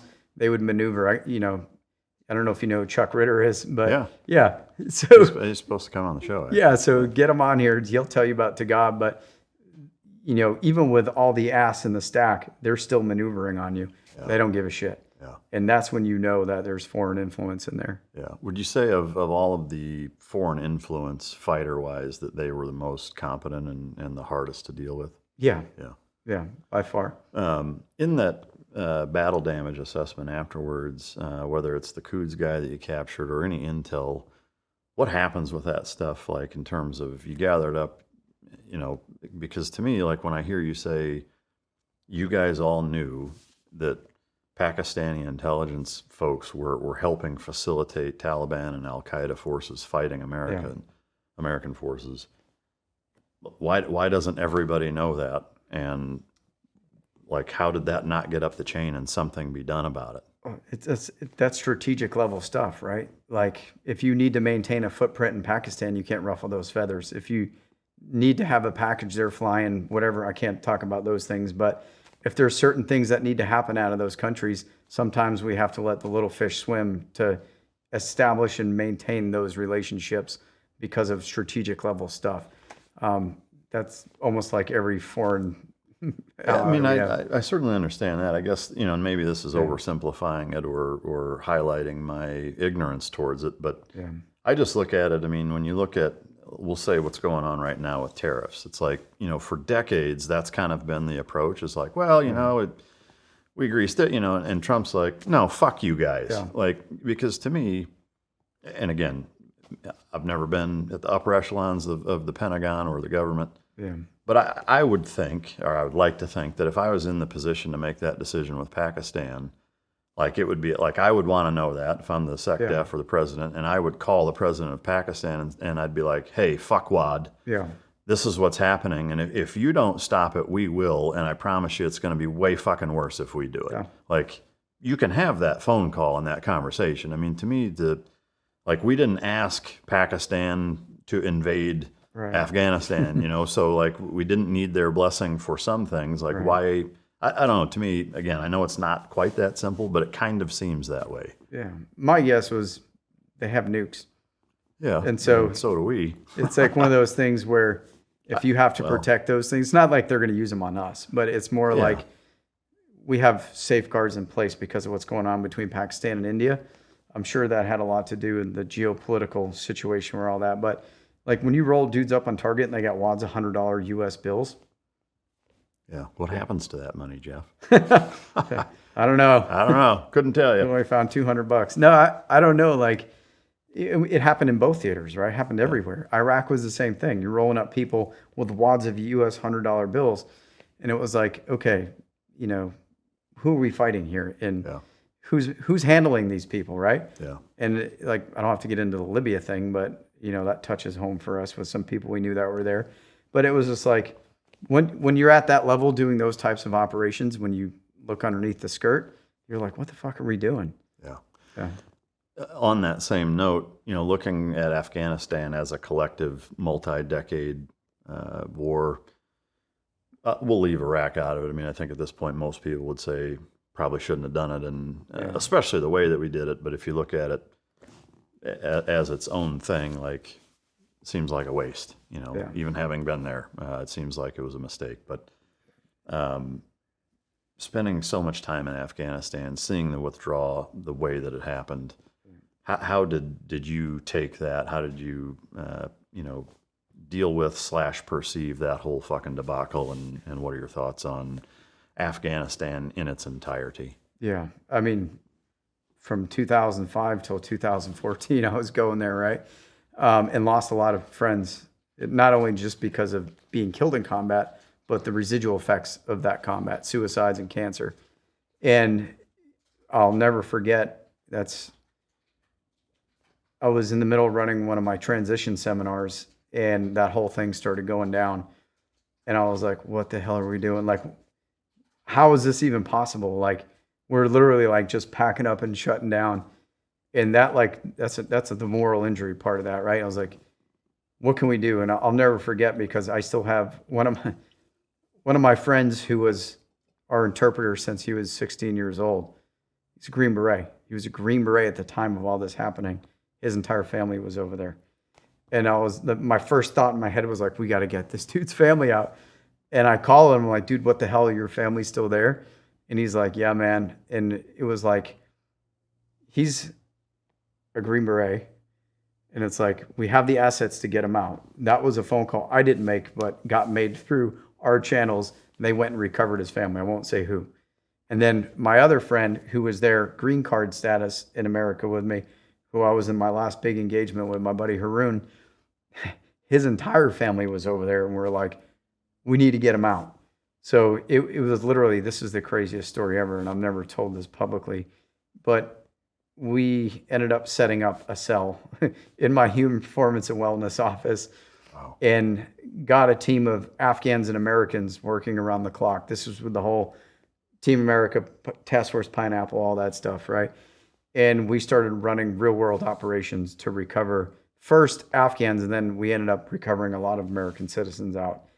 And it was the most surreal thing in my entire career, running real world operations from a human performance and wellness office on Fort Bragg. Damn. And literally, if you put tape over the windows, it smelled like Afghanistan, sounded like Afghanistan. We had a team of over 8 Afghans with security clearances working 24/7 around the clock. We had safe houses and rat lines all established and recovered documents on over 100 American citizens. And we ended up getting over 300 Afghans with SIV or, green cards or permanent residence out. And we got over 60 American citizens out. Wow. And that, like, whoever thought would be doing a NEO mission from Fort Bragg and running a human performance and wellness program. Yeah. But we did it. That was like one of the most surreal moments of my entire career. Yeah. And like I said, a whole team of Americans. It wasn't their normal duty, right? I had intel analysts, I had operations sergeants, 18 Foxes, intel dudes, and we were running real world operations. I could talk about it now, it's done, but where we were reporting real time to the higher ups what was going on. But I'll never forget, it was like when I called Joint Personnel Recovery and be like, hey, dude, I've got a group of 60 Americans spread out to multiple safe houses with U.S. passports. This was after we got all the Americans out, went out across TV. I won't say who said that. And I'm like, that's total bullshit. And I called them up and I was like, hey, man, this is Master and Dardia. I won't say the group I was at. I was like, I've got over 60 American citizens held up over there, and I can get them out. Are you interested in getting these people out? I might need some backup on this. They're like, bullshit, who's this? And they're like, send me their passports. And I was like, roger that. Sent them over all the passports. We had a whole Excel spreadsheet with all their documents and baseball cards of everybody with cell phone numbers, their locations and everything. And they're like, holy shit. They're like, we don't have the resources to get them out. They're like, if you can do it, do it. And we did it. It was coordinating through us. I don't know if you've had Scott Mann on here, but I have, yeah. Yeah, it was Scott and with Jay Redmond and a bunch of other dudes, my buddy Joe and Andrew and all these guys. We worked around the clock. It was funny because I've never seen, like, that's when it's like, man, I got faith in this world. When you see so many people from different walks of life that want to do something, and everybody was doing it. But when the beginning of this thing started happening, this is how it all started. But my buddy Jericho Dedman, he was over there. He just retired. I think it was like that week. He wanted to be a journalist. And he's like, I'm going to Afghanistan when this whole thing started going down. Gets in the back of his, a C-130, lands in Afghanistan, hits the ground to be a journalist. And all of a sudden he's like taking charge and, running operations on the ground. He's a senior E8 Ranger bat dude, right? And I saw he had an Instagram post and I'm like, shit, Jericho's over there. He's got to have a lay of the land. And I hit him up on Instagram, like, dude, tell me what I need to do. He's like, bro, I'm slammed right now. But he's like, this is the lay of the land. These are the people that are getting shit done. Just a quick little phone call. Started doing some Green Beret shit. We established a network, got comms up. We basically ran this entire thing through Signal and WhatsApp and Google Maps, tracking people live, moving through the country. And, we set up an op skid. We got the gates. And then, we did bona fides, far near recognition with our groups. We coordinated them to all hold hands and go through Abbey Gate at the same time. And we got all these people through and it was nuts. And then it was like, we watched Wheels Up, man. I'll never forget that. Like, just imagine this, right? So as this entire thing's happening, I didn't sleep for like 2 weeks. Hell Week came in handy, right? But it was like watching, like, I'm getting real-time messages from these people trying to get out of this country. Like, I'm going to be dead if I don't get on this bird. Or I'll never forget, like, one of our groups, we were getting ready to move through Abbey Gate. We got the intel that, hey, there's probably going to be an attack of some sort. Get your people out of there. We pulled our group back and literally that thing blew. Our people were standing right there. I got pictures. I'll show you. You can use it for the podcast of the people standing in Abbey Gate, like in the water, waiting to get pulled up out of the wall right before it happened. But it was like I was in Afghanistan. It was nuts. And it was like, you don't go home and then just like shut that off. Yeah. Like this was all happening. These are your friends, families, our Afghan interpreters that were U.S. citizens now. One of them, his wife was stuck there, his kid, my buddy's family, mom and dad were there. And it was like the real thing. And it was just like, holy shit, dude, this is really happening. What the fuck are we? 20 years of war to remove the Taliban, put the flagpole up and establish freedom. And it was like at the switch, it was like we gave the Taliban not only all the terrain that we died for, but we gave them all the equipment and training and ammo and intel as well. Like all the stuff we used to collect fingerprints, I'm not going to name specific tools of the trade, but all those got left there with all the information of all the people we vetted and employed in Afghanistan. And the Taliban got access to that. Not only that, half the dudes that became Taliban were dudes we trained as commandos or ANA or ANASF that at the last moment, they're opportunists. They got to survive too. Joined with the Taliban when they knew they were going to be, the new sheriff in town. And so it was like, what the hell we just do? And that, it sank in, but I felt like if there was something I could do, I knew the moral injury part of that. Mind you, we teach about moral injury in the transition workshop that I run. And I had a therapist who specialized in moral injury on staff with me at the time of all this happening. And it was just like, all right, I know what's going to happen to me if I don't do something. Because the worst place you could be is helpless, hopeless, powerless to change the outcome of a situation. Knew if we didn't do something, that would probably eat at us for the rest of our lives. And so the people we had on our team, they didn't sleep, man, for weeks. We finally, when we got enough people working, we started splitting up in day and night shifts, and people were bringing us food, blankets, sleeping bags, pillows. And inside our little human performance and wellness office, we had bunk rooms and all the things, right? It was like the Rippets, the Red Bulls, the beef jerky. It was like you were in an op set in Afghanistan. And we just worked in shifts 24/7, moving people out. But once wheels went up, man, and the flagpole left, that was it, man. It was like fend for yourself to everybody in that country. And a lot of people got left behind that were American citizens. Do you know of people that not only got left behind, but got slaughtered because of it? Yeah, absolutely. A couple of our commandos got slaughtered. And I have the video and pictures. Imagine this, getting that from cell phone, being like, look, they went to this dude's house and they, slit his throat, shot him in the head. Like we were seeing these pictures and videos coming back. The Taliban just started hunting dudes down. And it was just like, what are we doing? Like, no wonder why no partner force in the world trusts us, because we literally, hey, leave no man behind, all this stuff. And then it was like watching these dudes just get slaughtered and left behind. It was like, how do we bounce back from that as a, not even as a country, but imagine our community where we're tight knit with these people. We lived with them. We ate with them. We met their family. You know what I mean? You shed blood with them. And then it was like, see you later, dudes, figure it out. And then come fast forward a few years, happened in Syria again. Yeah. But that was like, everything I did up to that point was like, yeah, it was cool. It was fun. We did some good shit, but it was like, after you watch enough of your buddies die, not only directly from that place, but the residuals of that, it was like, what was it worth it? Yeah. That's what eats you and keeps you up alive. And I think our therapist that we had on station there at that time saw like 40 people within like 3 days. Wow. Because dudes were coming unglued. Yeah. Like, what the fuck, man? Like people with prosthetics and eye patches and missing arms and legs were like, what the fuck are we doing? What was that for? And, yeah, it's the military. It's our job.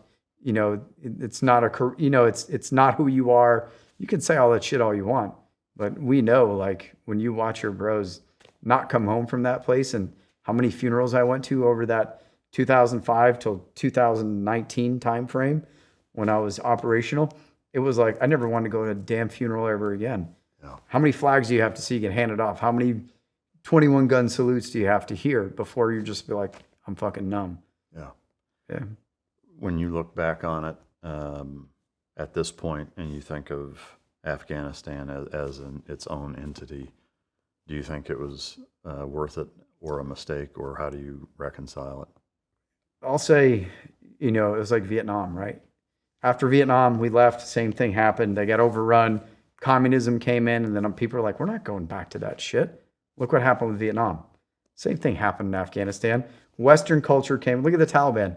They look like us. They dress like us. They emulate us. Like, whether it's entertainment, music, or whatever it is, like, they'll never be the same after we left there. And now the Taliban are like, hey, man, maybe it wasn't so bad having you there. Our dudes got paid. They got fed. There was security. Maybe there's something to what you guys were doing. I'm not going to go into what's been published on the media this week, what's real and what's not, but it's like the lasting impact of that. Those people that we influenced, they don't want to go back to caveman days, getting stoned in soccer fields and, all that shit. They don't want to go back to that. So if I'm interpreting what you're saying correctly, is that there's an insinuation that the media and components of the media are misleading what's happening and what's not happening? I mean, at the end of the day, it's not constant. ISIS is doing a bunch of attacks. Haqqani's doing a bunch of stuff. There's stuff happening, but not at the scale of death that was there before, right? I mean, it's their culture. They're never going to be like us as far as that goes. They're not going to assimilate. Some do, but for the majority, they don't want that lifestyle. And for them, it's like, okay, we got a taste of both worlds, and then how do we blend that together? Like at UAE, for example, right? Like, you still have all of the religion there. You have all the laws there in that culture, but they're living a modern lifestyle. When we went into Afghanistan in 2001, like, it's the Stone Age over there. They live in mud still. You know what I'm saying? There's places they'd never seen Americans before. But now they have highways, they got airports, they got cell phones, they got TV, they've got radio, they've got entertainment. Like, think of Afghanistan, what it was before the Soviets, right? Some of the best vineyards in the world, some of the best educational institutions in the world, ski resorts, like, women wore dresses and skirts. That place was completely different. It's like, they never always used to be with hardline Islam, right? But the Taliban, they're not going to exist if they don't adapt. Yeah. Like, they're everywhere in the world's going to reject that type of lifestyle. So I think what we did in the short term, we didn't see the effects, but the long-term effects of what we did there will be seen over the next 10 years. Yeah. It's obviously easy to armchair quarterback it, but if you could go back to September 12th, 2001, and you're running the show, what do you do different? That's a good one, actually. It's, don't plant the flagpole. We're not here to occupy. We had that place under control in 30 days. And at that point, it should have been handed over and back off. But we're here to get Osama bin Laden. He could have been taken out. There's guys I know on the ground that they had him in their sights, and they were told, let the partner force do this. And then that was like an excuse to stay there for 20 years. Do you know, one, I guess that's 100% accurate? They were told to stand down? Yeah. Do you know who told them to stand down and why do you think it's as simple or as greedy or industrial complex related to say that we want a long engagement here? Like, I mean, because, to hear that, I'm not going to say it's hard to believe, but there is an element where it's like, did we really have people that were that greedy? And I know people will hammer me in the comments. What, are you fucking retarded? Of course we did. But to me, like, it's easy to imply or to say that. But like, do you really think it was that simple? Knowing what I know now, I don't think it was intentional. Yeah. Like, as far as, like, I don't give credit to some people for that. I think it was the military industrial complex thing was an unintended consequence where, hey, we got an excuse to be here. You know how it is in war. You develop all your technology. The best medicine in the world comes out of combat. We sharpen our forces. Leadership gets promoted if there's a combat zone. There's so many variables into why it's good to stay in war from those perspectives. But I think it was one of those things where, hey, let our partner forces handle this one, the optics, because if we take out someone of that status in this world, the blowback from that will come on us. But if Afghans killed one of their own, or he wasn't an Afghan, but Mujahideen, did this, maybe the effects would be a lot less back home here. I don't know. I wasn't there, but from the people I do know there on the ground, they had the opportunity to take them out when they did, and they were told, hey, let your partner forces do this. Wow. Yeah. Dog stories. Did you guys did you ever have dogs? Do you have any good dog stories you can share? 100%. So we had my buddy Sean was our canine handler. We had a dog called Rambo, and this dog lived up to its name, fur missile by all standards. This dog was aggressive as hell. And it was like one of those things where you know how it is over there. They're more afraid of a dog than a friggin' 50 cal. Just that way here. Yeah. And so a couple missions, we went in. This one dude rolled himself up in a carpet, like because the dogs, like they knew the dog couldn't get through the carpet. And this dude is in there. And once this dog was let off leash, it didn't matter who was around it, right?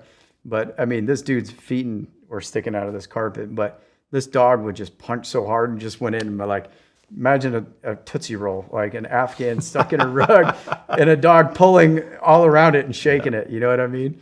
But yeah, Rambo, man, was absolutely, anytime we had that dog on target with us, dudes would come running out. Like they wouldn't even bother. Yeah. But those dogs, it's amazing watching them go through the stack, running through people's legs, going in and clearing a room. Or the most comforting thing was the explosives part of detecting bombs, IEDs, and booby traps. Like having a dog on target changes it's like an A-10 flying over. You're like, okay, we're gonna be all right. Yeah. When you have them. But what was the percentage that you would say that you had dogs versus not? By 2008, 2009, we always, depending where you were, you know how it was. It was the hotter the zone. The more risk you had, you definitely get in a Canine. And our 08, 09 trip, we definitely we had multiple dog handlers. We had a regular Army dog handler and our MPC. And, we used one for base defense, and then our MPCs were operational. Yeah. And it was phenomenal, the benefit of having those things on target. But it was around that time frame where the Canine programs really got stood up, where after that is like you always had a dog with you. Yeah. Were there any very definable moments where the dog detected on or uncovered some sort of IED or similar, I guess, contraption that you can say quantifiably, yes, that dog saved our life? There was a couple instances on a target where I think it was towards the end where they were starting to put like pressure plates and just things everywhere in alleyways, bridges, like up in walls and trees. It was like everywhere. But we were moving through one patrol, and the dog was sat down right in the beginning of this. We're on the road, and they had basically daisy chained artillery rounds down the road. And we were working on one, and then it was start pulling det cord, and all of a sudden these things keep popping up down the road. But having that ability to do that was like, holy shit. Like we thought we had this, but then the dog would really just hit it and just be like, okay, we know there's something else here. Yeah. And then going on target doing SSE, because they would bury shit and hide shit everywhere, but the dogs would find it. Yeah. Makes you want to have one for your kids, right? Yeah, absolutely. Were there ever any targets that you cleared or thought you cleared that dogs ended up finding people that were hidden that you guys missed? A couple times, yeah. Squirters. Yeah. You'd be getting ready to, move from one objective to the other, and the dog would be pulling you another direction, and a dude would be squatting down in a cornfield or somewhere else waiting to shoot you, and the dog would, let him off leash and he would go. A couple of those, nothing huge defining, but mostly it was for the IEDs and the booby trapped IEDs and stuff like that. Yeah. Did you guys lose any dogs on your deployments? Not in our deployment. Not my team, but other teams did, with IEDs. Yeah. All right, so we just took a 10-minute break because I was shoving food in my mouth. But when we started the show a little over 2 hours ago, the stock market was down 50 points. I walk in, Business Channel is on, and I look. It's up 2,400 points, and that got us to talking a little bit about kind of the catalyst that really, between the internet, social media, and the Robinhood app, that whole thing when people kind of figured out what shorting is and how, kind of on a more of a layman's terms, how the stock market works. It's really enabled a lot of everyday citizens, just between real-time data coming out, social media, Twitter, and the instantaneous update of information, kind of how to game the system a little bit and figure out how to do the same things that the big whales do, just on a much smaller scale. What's your take on that? I mean, the game is up, right? how does a politician go from making $250,000 a year to having over 20 million in net worth in a matter of 4 years? Well, I think that is the insider aspect of being on, the foreign affairs committee or whatever committee that whatever information they glean in that meeting that says, hey, we're going to the U.S. government's going to give Boeing a fucking $400 billion contract in 2 weeks, and they're like, hey, let's go buy. Nobody else knows that. Yeah, I mean, if you look at Pelosi, I mean, it's on both sides. You got Pelosi on one side and her husband, and you've got I think McConnell, and I mean, even Dan Crenshaw. I know if you look at the record of them compared to the best investors in the world, and they're 5Xing Warren Buffett, like, come on. Game's up. Yeah, and to your point, like, you look at almost every, I mean, there are a few sitting congressmen that aren't worth millions of dollars, but almost all of them are. Yeah.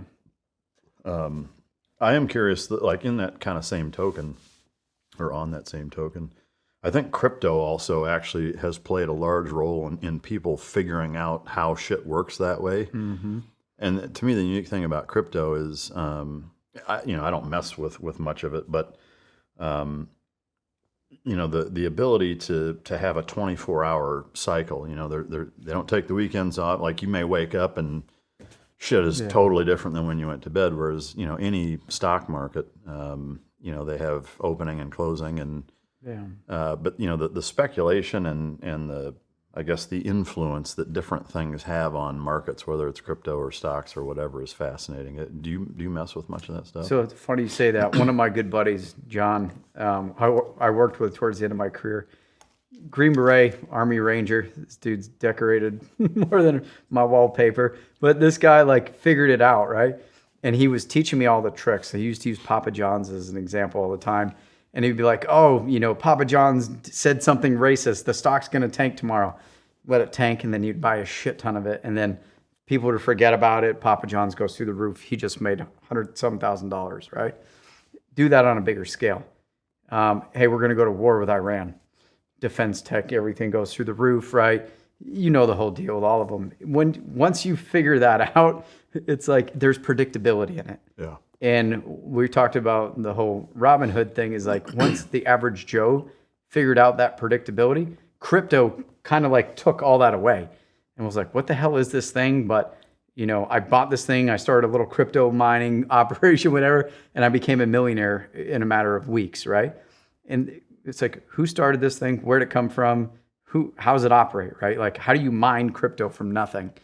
There's a lot of uncertainty in there. It's not predictable. And there's a lot of theories on it, but no one's nailed it down yet. Yeah, I mean, to me, I'm opening the door for all the crypto experts to tell me I'm a fucking idiot and that I have no business on any airwaves talking about anything, whatever. Yeah.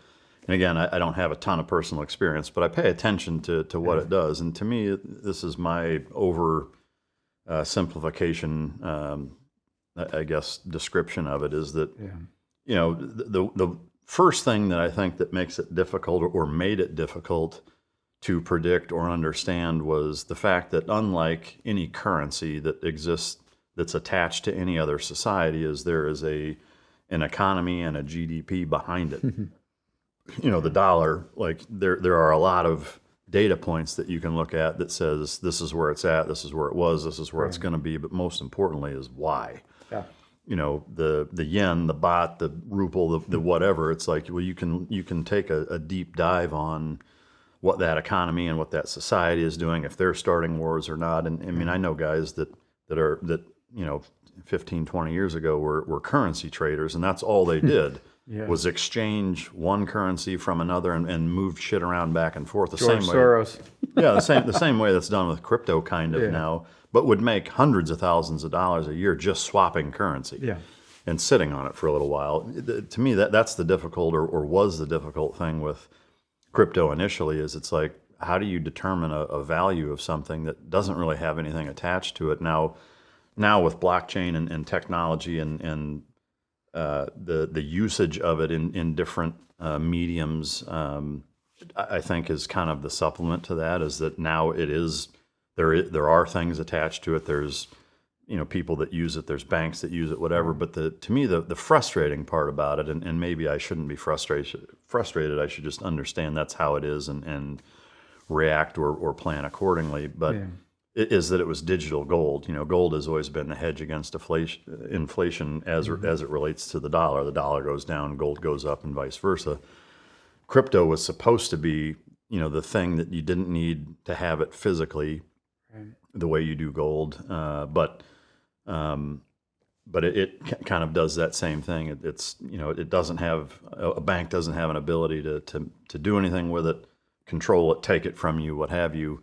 But it's also a hedge against inflation. So if you have a ton of whatever crypto and whatever currency that you want to exchange it into goes way down, now you have more and whatever. But over the last, I'd say 5 years or so, so many big businesses and state governments have bought into mostly Bitcoin, but a lot of, several of the other bigger ones as well as like BlackRock. They hold, I think, hundreds of thousands of Bitcoin, and there's so many other big banks, or big investors and big hedge funds that have invested into it, to where 5 years ago, usually if you saw the stock market go up, crypto would go down and vice versa. It was a lot like gold.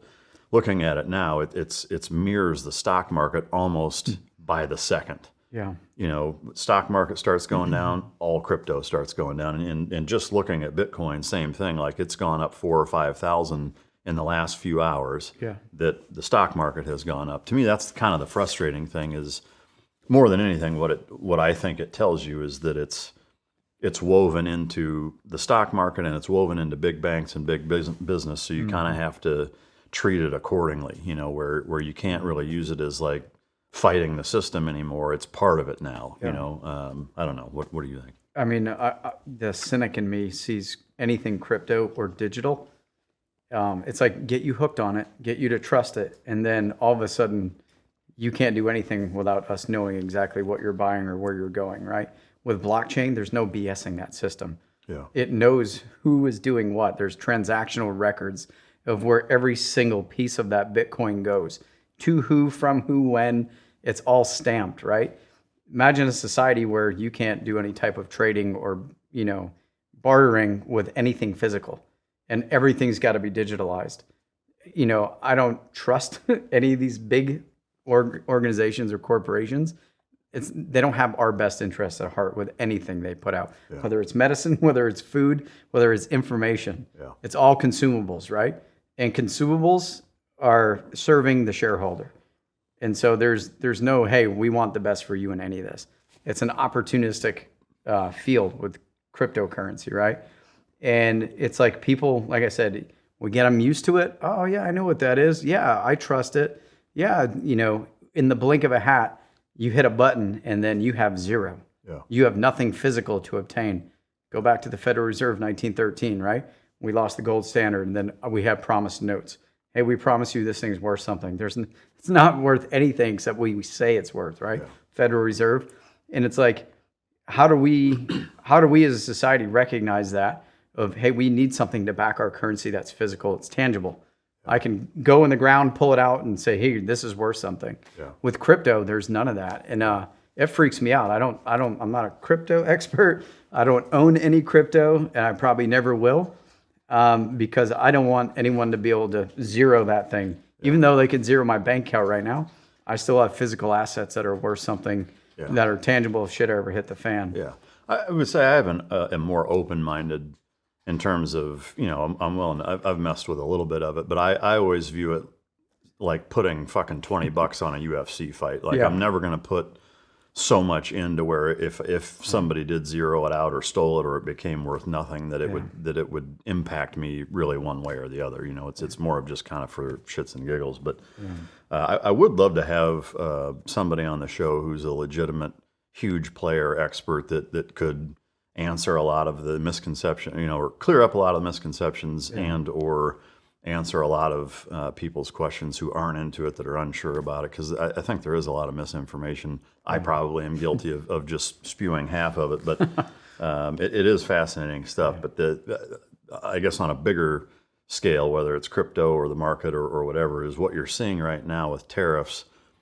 and the impact that it had negatively for a few days on the market. And it looks like as more countries are coming to the table to bargain with and deal with the United States, which sounds like it was the intended consequence of the president in enacting them, which, he's taking a lot of fucking heat from a lot of people for doing it. But it looks like, and maybe this won't age well, but it looks like I think it's going to pan out in our favor. I really do. I hope it does. But to me, the broader point of all of it is the psychology behind it that I find fascinating. Is the fear of missing out coupled with the panic of selling when things go down is what burns most people. And I think that's the single most important factor in investing, no matter what you're investing in, is understanding the long game and not letting emotion dictate when you buy and when you sell, and look at data and hard facts and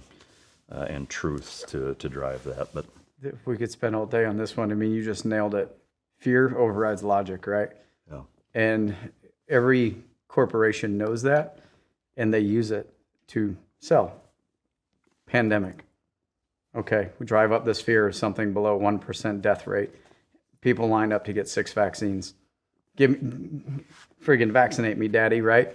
Like, from that fear. I didn't know you were into that. Yeah. So people, there's something for everybody, right? But it's like they use that fear, and then people are just totally shutting their brains off and going. It was like when they put vaccines out for kids. There was like almost zero threat for children with that. Yeah. And Pfizer, I'll probably get a security detail after this one, but it's like they lied, just like they've been with major lawsuits before of hyping up a threat, using fear to override logic, and people were lining up to put their kids in front of a needle. Yeah. They didn't need it. Those kids no one was dying. There was like less than 0.1% of kids died from that virus. Yeah. But they'll use anything. Fear is the biggest tool. We were just talking about that in our break. But they use fear for everything. If my blood pressure is up, I better take a drug, I'm going to die. Or my cholesterol's up, I'm going to take a drug for that, or I'm going to die. They use fear to drive behavior. That's PSYOPs, right? Yeah. Change, persuade, and influence. We actually have a program for it.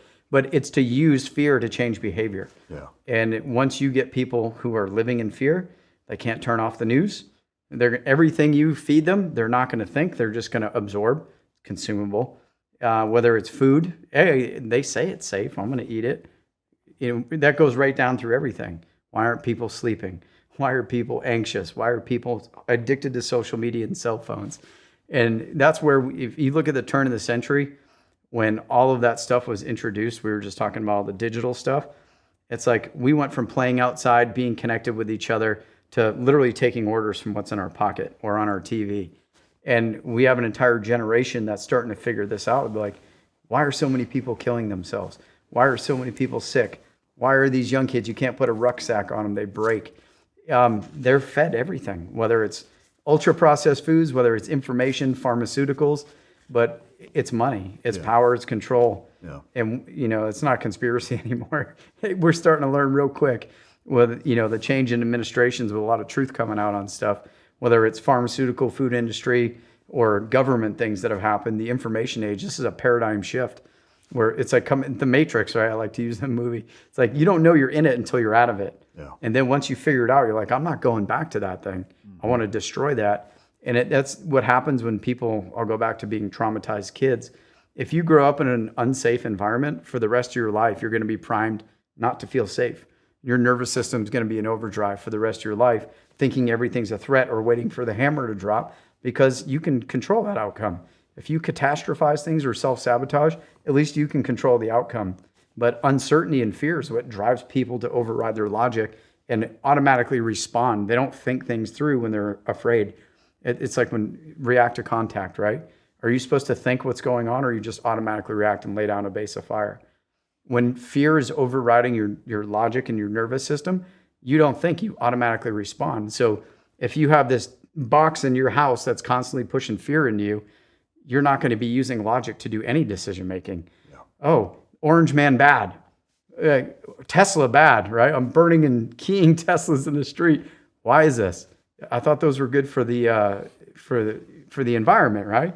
We loved Tesla before it became political. So based off fear and programming, PSYOPs is what it is. They're controlling a whole group of people to completely put logic out the window to risk putting themselves in jail for the rest of their life to burn a Tesla factory down, right? Like, think of that. It's like we never knew as kids how Hitler was so successful until we saw what happened in modern times, right? Like with the pandemic. How do people willfully just throw common sense out the window and blindly follow the squawk box on their friggin' wall and just do whatever the hell they do? It's fear overrides logic. Go right back to it. Yeah, and we'll use that to segue into the health stuff. But I guess right before that, though, that makes me think of what's weird is that, you know, that couple year period at the height of the pandemic seemed to have rewired society, because like prior to that, you didn't see stuff like that. People would be, you know, politically motivated. Even, you know, the 2016 election as an example, like people were outspoken, they would protest. But seeing the shit that's taking place where people are beating each other up over toilet paper and keying cars and, you know, and assaulting one another over signs in their yard and shit, like that stuff didn't used to happen, you know, and now it does. And to the Hitler point, it's like, especially in your former line of work, or I guess technically still current, but it's like the PSYOP component, like you guys of all special operations know that the best in terms of helping fuel insurgencies in other countries. Is that's a huge component to swinging societies either against a current government or against an opposing one or whatever. And now it's happening right here in the United States. So if you're trained in it and have the playbook, you have the manual on how to do it, you can see it clear as day when it's happening to you, right?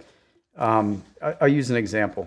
Look, pandemic's great, you know, leading up before the pandemic, 2016 election and all the BLM stuff and all the rioting and burning cities down, right?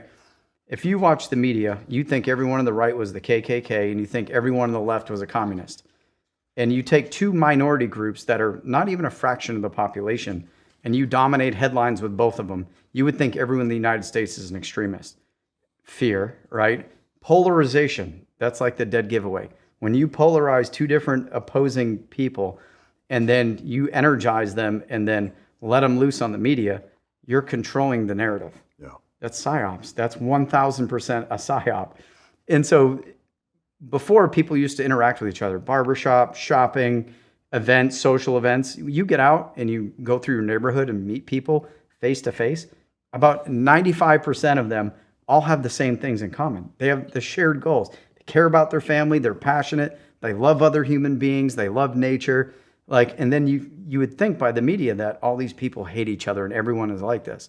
That's deliberate. There is no innocence in any of what you see on TV. Fear sells, uncertainty sells, keep you glued to a television. Like, none of that's by mistake. It goes back to consumables. Whether it's your food making, if food's addictive, your social media is addictive, whether it's the news, whether it's your medicines, it's consumer for life. And they don't give a shit about outcomes of anything. They want you to watch their program, right? Shareholder, go back to the shareholder. And it's like when you get the playbook and you know what it is, it's like, I know what this is, man. Like, I'm not going to fight with my family. I'm not going to fight with these people. It's like, pull yourself out of this. But it's getting to the point now where we're talking about, it's like you get all these keyboard commandos. 90% of these things are friggin' Chinese bots that are out there stirring the pot with racism, with, you know, gender, whatever the hot topic tipping item is. It's like, whatever they can exploit to make people fight each other and distract us, divide us, make us dumb, make us diseased, make us in debt. That's control. Yeah. And it's like, that's why I go back to the Matrix, man. It's like, once you figure out you're plugged into that system and you get pulled out of it, you're like, I'm never going back to that. Yeah. We're seeing that now, though, but people are waking up. They're figuring it out. Yeah. Yeah, it's an interesting time for sure. I would love to cover the kind of deterioration of your health, which led to kind of the last stage of your military career, and then kind of what you have going on now and what you'll be doing afterwards. Yeah, so it was basically it was 2009 timeframe, 2008, 2009. It was after I did the 3 deployments, and then I got picked to be an instructor and had to come out of that environment. I didn't know how messed up I was until I got put in an environment where I wasn't in combat. Because when you're in combat, you're conditioned for that environment. Everything makes sense. You feel like you're right at home. We sleep better when we're deployed. We're in better shape. You know, we feel better. We've got clear mission, purpose, and focus. And then all of a sudden you get thrown back in that home environment where you're balancing a family and you're balancing garrison life, and then you're training or training other people. You got so much on your plate, and you're just like, holy shit, dude, get me out of here. What's going on? And then you start struggling, and then your family's like, who the hell is this shell of a person that I married, or where's my dad at? And it's like, you're the last one to figure it out when you're going through it, when you're in it, and you're like, I'm fine. You guys are all fucked up, and you don't see it until someone you respect is like, hey man, are you okay? You're not your normal self. And then you're like, huh? I've been hearing it from all these other people. I just thought they were jacked up. Maybe there is something to this.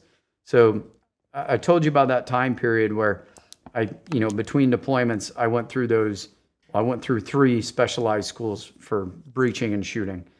And I was saturated in blast overpressure and heavy metals and toxins. On top of, going through a divorce, training up for another deployment, it was like my whole world started caving in on me. And I went from thriving, doing awesome, into like clawing, like something's wrong. Like it was like what happened to me in Buds when I started falling apart and getting to that point where I was like, oh my God, I'm starting to lose this again. What is happening? And at that point, I went to the doctor. I'm like, I'm not going to lie about it like I did in the Navy, because I don't want that outcome. I need to let someone know that, hey, I'm malfunctioning and something is up. And at this point, 2009, I kind of had an idea what was going on. And I started doing my own research, because when I went to the docs, they're like, oh, you probably have PTSD or depression. Go take your pills. You'll be fine. And I'm like, no, dude, that doesn't work. I tried that one before. And so I started doing research on the symptoms of what was happening. And everything came back to traumatic brain injury and toxic exposure. And I'm like, okay, what causes those things? Using my logic as a Green Beret, intelligence preparation of the battlefield or environment, mission analysis. What's out there? What's in the environment? How does it affect me? What does it look like, right? What does it smell like? What does it sound like? And I'm like, holy shit, dude. Okay, blast and impact concussions. Check. Toxic exposures and missions. Lived in it, worked in a contaminated shoot house, went through all the shooting schools, and I was an 18 Bravo. I lived behind light machine guns and heavy weapons and indirect fire weapons my entire career. And I'm like, certain medications, mefloquine, causes permanent brain damage, right? We didn't know at the time, but I was like, dude, when I started taking that medication, that shit made me completely switch. Like paranoia, anxiety, insomnia, hallucinations, vivid dreams, gut issues, like all the things. Is it still administered in the military? Drug of last resort. Like if you can't tolerate Malarone or Doxy, then okay, we have to give you that. We have to do something, right? But it was removed from the formulary for a while because of that. I'll get into that in a minute. But that was like what I first started learning. At this point in time, like suicide started spiking. Cancer rates were going through the roof. And I'm like, what the fuck is going on? And when I looked at the environment of where we were working and living, air pollution overseas, half the old buildings we lived in, asbestos, mold, lead, and then you add stress, chronic stress and traumatic stress, which and insomnia, which suppress, it takes your force field down. And when you put all those things together, you're going to be primed for cancer and suicide. Suicide is, hey, I'm not bouncing back psychologically. Cancer is not, I'm not bouncing back physiologically. The 2 leading causes of death in our community were suicide and cancer. Why is this happening? Go back to your environment, which is the first self-imperative, right? Understand the operational environment.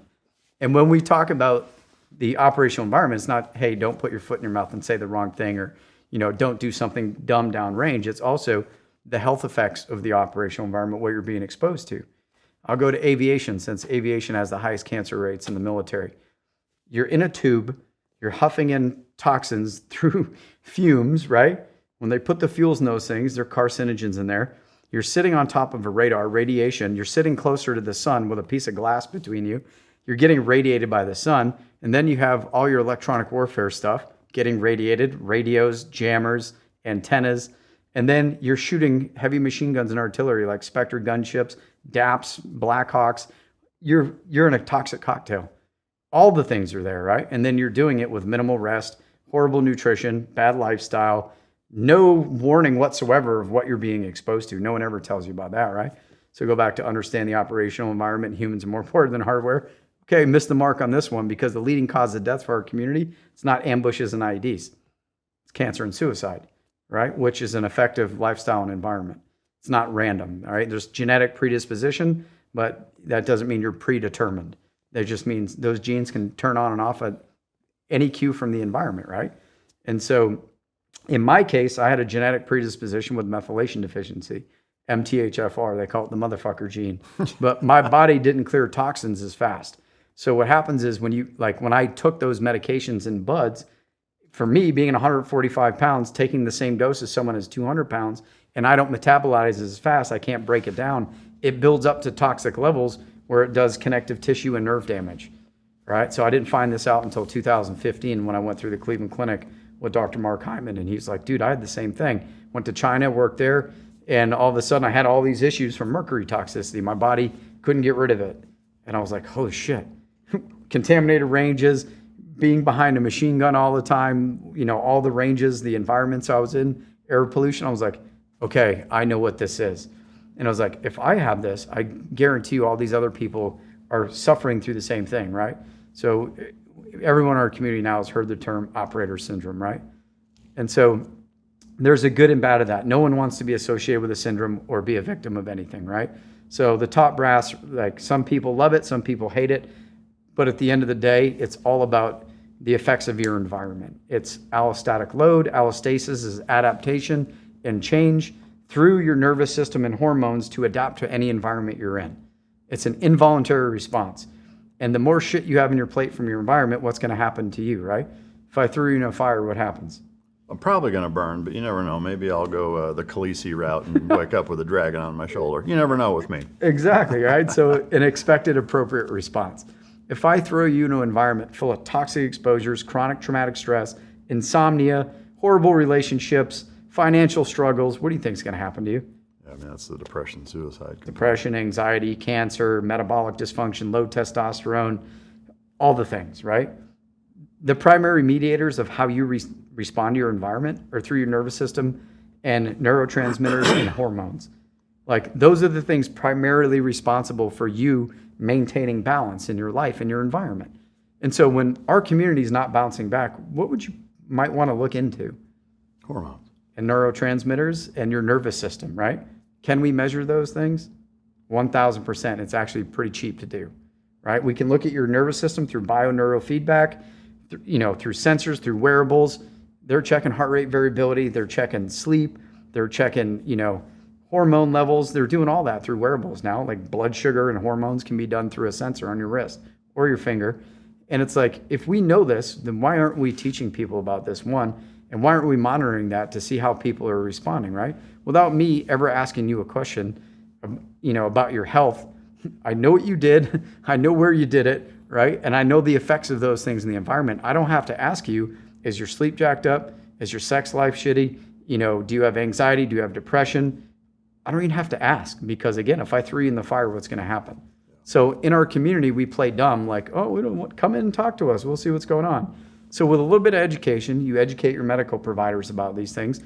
You don't have to go in and sit through this friggin' horrible interview with a behavioral health specialist and figure all this out. And be like, hey, man, I know what you do for a living. I know what you're exposed to, and it causes all these things. To what extent have you been burned? To what extent are you suffering through these things? And you're going to be like, how the hell did you know? Well, because it's an expected appropriate response if I put you in that environment. Well, here's where things split up. A lot of people in the military brass are like, hey, this is bad for recruiting. We shouldn't talk about this. No one's going to want to go to selection if they know this happens to you if you go through these programs. That's a total load of horseshit. If anyone told you right now about the effects of what we did in our environment, would that change you to be a Navy SEAL? No, hell no. Hell no. Would I be back in the military right now after being medically discharged out and being an 80% disabled vet? No, I would have given my life to come back and do this job because that's what I wanted to do. Same thing with fire, police, first responders, or anyone else. They know the inherent risk. Yeah, I mean, on that token, you know the inherent risk of the job itself. There's a much higher probability of losing your entire life doing that for a living, and people still line up in droves to do it. So I mean, it's such a backwards mentality. Yeah, and what do we do? How do firemen prepare to go into a fire? What do they have? What tools do they have? They have everything. I mean, as many tools as they can possibly bring to the fire to fight it. They got PPE, right? And then they've got, they got water. They know how to read fire in a building. They know how to vent. They know how to do all these things, right, to combat that threat. What type of training, education, equipment did we get to go in the environment we went into, besides body armor and a gun? Zero. Zero education, right? Of, hey, I always go back to like basic rifle marksmanship. Before we give anyone a weapon, we teach them about the weapon, how it operates, and most importantly, how to identify and correct malfunctions, right? And then based off your malfunction, we give you the ability to repair or correct that malfunction. Sports, tap, rack, bang, right?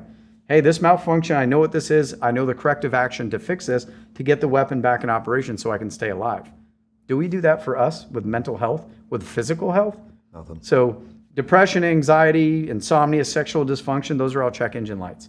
Those are all malfunctions in the weapon system. And what do we do when we get a malfunction? We put tape over the check engine light with medications, right? Yeah. You're like, bloop, bloop, yeah, forget that one. And then we mash the gas pedal to the floor, right? And so looking at your nervous system, it's like driving a car. Gas pedal, sympathetic, fight or flight, freeze, fawn. Brake pedal, rest, digest, feed, and breed. Did anyone ever teach us how to drive this car? Absolutely not. So what do you think is going to happen if I give you a car with no type of instruction, no education how to maintain it, and no knowledge about the environment it's being operated in, right? I'm going to have a blast, and it's going to kill me. Welcome to special operations. Yeah. We're going to ride till the wheels fall off, right? Yeah. And that's what 90% of us did. We just went, we kept our mouth shut, we didn't say anything, and it got so bad, whether we were facing a surgery, a medical separation, a divorce, a DUI, domestic violence, right? We got to the point where it's like, I can't handle this, right? But had we known early on of like, hey, we know what this is a normal part of working in this environment. Here are your tools, right? I always break it down to like Army sustainment, like level 1 and 2. Level 2, it's 2-level maintenance, but it's level 10 is done by the individual in the field, right? You got a weapon system, you operate and maintain it to a certain level. When it gets to a point where it can't operate the way you need it to, you say, hey man, this thing needs to be pulled off the line, get me a new one, fix that one, and then give it back to me when it's done. Whether it's night vision, your weapons, your radio, whatever it is, we have a maintenance plan. We have a maintenance shop. Like all those things get maintained. But when we're malfunctioning at that level and we're doing the best we can, but nothing's getting better, we just say, hey, if we say anything, we're going to be ripped off a team. So we keep in the fight doing exactly what's damaging us in the same environment that made us sick. Do we think we're going to get better in the environment that damaged us? I mean, logically, no, but unfortunately, guys do. Just they put the blinders on and keep hammering it. Yeah. Where's your maintenance put in your schedule? Did you have maintenance in your schedule? Not for my own person. No, there's none. None, right? Yeah. And some people figured out and did their own. They learned on their own, or sought help outside the military to figure out how to balance hormones, what to eat, how to recover. But for the most part, there's nothing there in place, right? And so if I told you that, hey, after this deployment, you're going to get a full assessment, right? Operator assessment. We're going to look at all the things, your nervous system, your hormones, your biomarkers to see if you got an infectious disease, a parasite, fungus, bacteria, gut health. Like we're going to do the maintenance. We're going to do a diagnostic assessment on you. And then from there, we're going to categorize it red, amber, green. Okay, you guys are all green. You're good. Hey, amber, you might want to tweak these things. Work with your performance dietitian, behavioral health, cognitive specialist, whoever you got. Hey, you guys are all red over here. If we don't do something now, we already know you got family problems because of what's going on. We know you're primed for cancer. You got gut issues, whatever it is. Hey, man, we'll pull you offline for a little bit, right? And then we put all our resources and pool them to those people who need the help the most to get them back to duty as fast as humanly possible. And that way we're not clogging our medical system with people going, I don't know what this is. I can't figure it out. Look at someone who goes in for a bum knee, for example, right? The insurance companies dictate all this, by the way. But you go in, what are they going to want to do at first? Pain management, right? Physical therapy, then maybe an x-ray. You get an x-ray, then more physical therapy before you even ever get an MRI. And then you get the MRI and you're like, oh shit, you need a knee replacement. Because you've been doing pain management and physical therapy with a damaged joint, you're not getting better. And all of a sudden it's exponentially worse. You're facing a med board, right? Because they didn't want to spend the money for an MRI up front to figure out exactly the problem, right? So imagine if we did targeting and marksmanship the same way they do medicine. Yeah. How much collateral damage are you going to do if you're not precise? So instead of how long does it take to get to the point to get an MRI? 6 to 12 months, right? Instead of spending an MRI, if you pay out of pocket, it's about $800 to $1,200. Through insurance, it's $5,000 to $8,000. I won't even get into that one now. But they don't want to spend the money. They're being, the steward of the budget. But in reality, how many medications were you on at that time? How much physical therapy? How much time away from work? instead of figuring out exactly what was wrong, fixing it immediately and getting that person back online on a team. At one point in time, the Department of Defense was spending over $8 billion annually on prescription medications for things that are mostly preventable, right? Yeah. It's insanity. There's a racket on that. I don't know if we have time for that one, but the bottom line is by using conventional or allopathic medicine, we're treating the symptoms and we're managing symptoms. We're not resolving anything. Yeah. And to keep a warrior who's got $10 to $20 million invested in him in training and experience, and you're going to give them a form of healthcare that manages them and treats symptoms. Would you take a Ferrari to Jiffy Lube? No, I for sure wouldn't. Would an F-22 get basic maintenance from someone at a civilian airport? No. So why the hell is a tactical athlete with $20 million getting what's available, not the best that's available, right? Yeah. And so going into that, I preach operator maintenance. Putting it in the schedule, make it regular, normalize it so we know what we're forcing you to do. We know how it affects you, so we're going to put the things in place that actually look for the damage before it becomes catastrophic. If you want someone to do 20 years in special operations, you're going to have to put maintenance in the schedule. Yeah. And that's where we're going now in the military. H2F, our human performance and wellness programs, that's where I finished my last 4 years of my career. But it's preaching operator maintenance, teaching people how to operate and maintain themselves like a weapon system, and focus on recovery, right? If all I'm doing is breaking you down psychologically and physiologically, how's that going to manifest if I put no recovery in the schedule? Yeah. It's an expected outcome, right? Yeah, we're going to see people break at about 32 years old. They're going to hit the wall and they're going to be in survival mode. And that's where all our problems are with behavioral health, with domestic violence, spouse abuse, all that stuff, substance abuse. Dudes get in survival mode. They got survival brain. That's that I'm either fighting, I'm either feeding, or I'm fornicating, right? Caveman brain or TDY brain. But that's hardwired in you in survival mode. And that's where we see all the people in our community get in trouble. Drinking and women, right? And then the health consequences of both of those things. Yeah. I mean, it's really refreshing to hear all of that summarized in the way that you did, but also that now that is finally coming to the forefront and being implemented into special operations. Yeah. I can only assume that we still have a long ways to go, but would you say, is it accurate to say that each branch of special operations within SOCOM at least has some resources dedicated to what you're talking about, and they're continuing to build on? Yeah, 100%. So Preservation of Force and Family, POTF, that's what it was designed for, right? To keep people in the fight longer. We understand that as a community, as you get older, your health declines. As you get older, you get all that knowledge, institutional knowledge and experience. But the further you go, your health starts declining fast. We're trying to slow that curve down by implementing the maintenance, the operator assessments, transition programs, onboarding programs.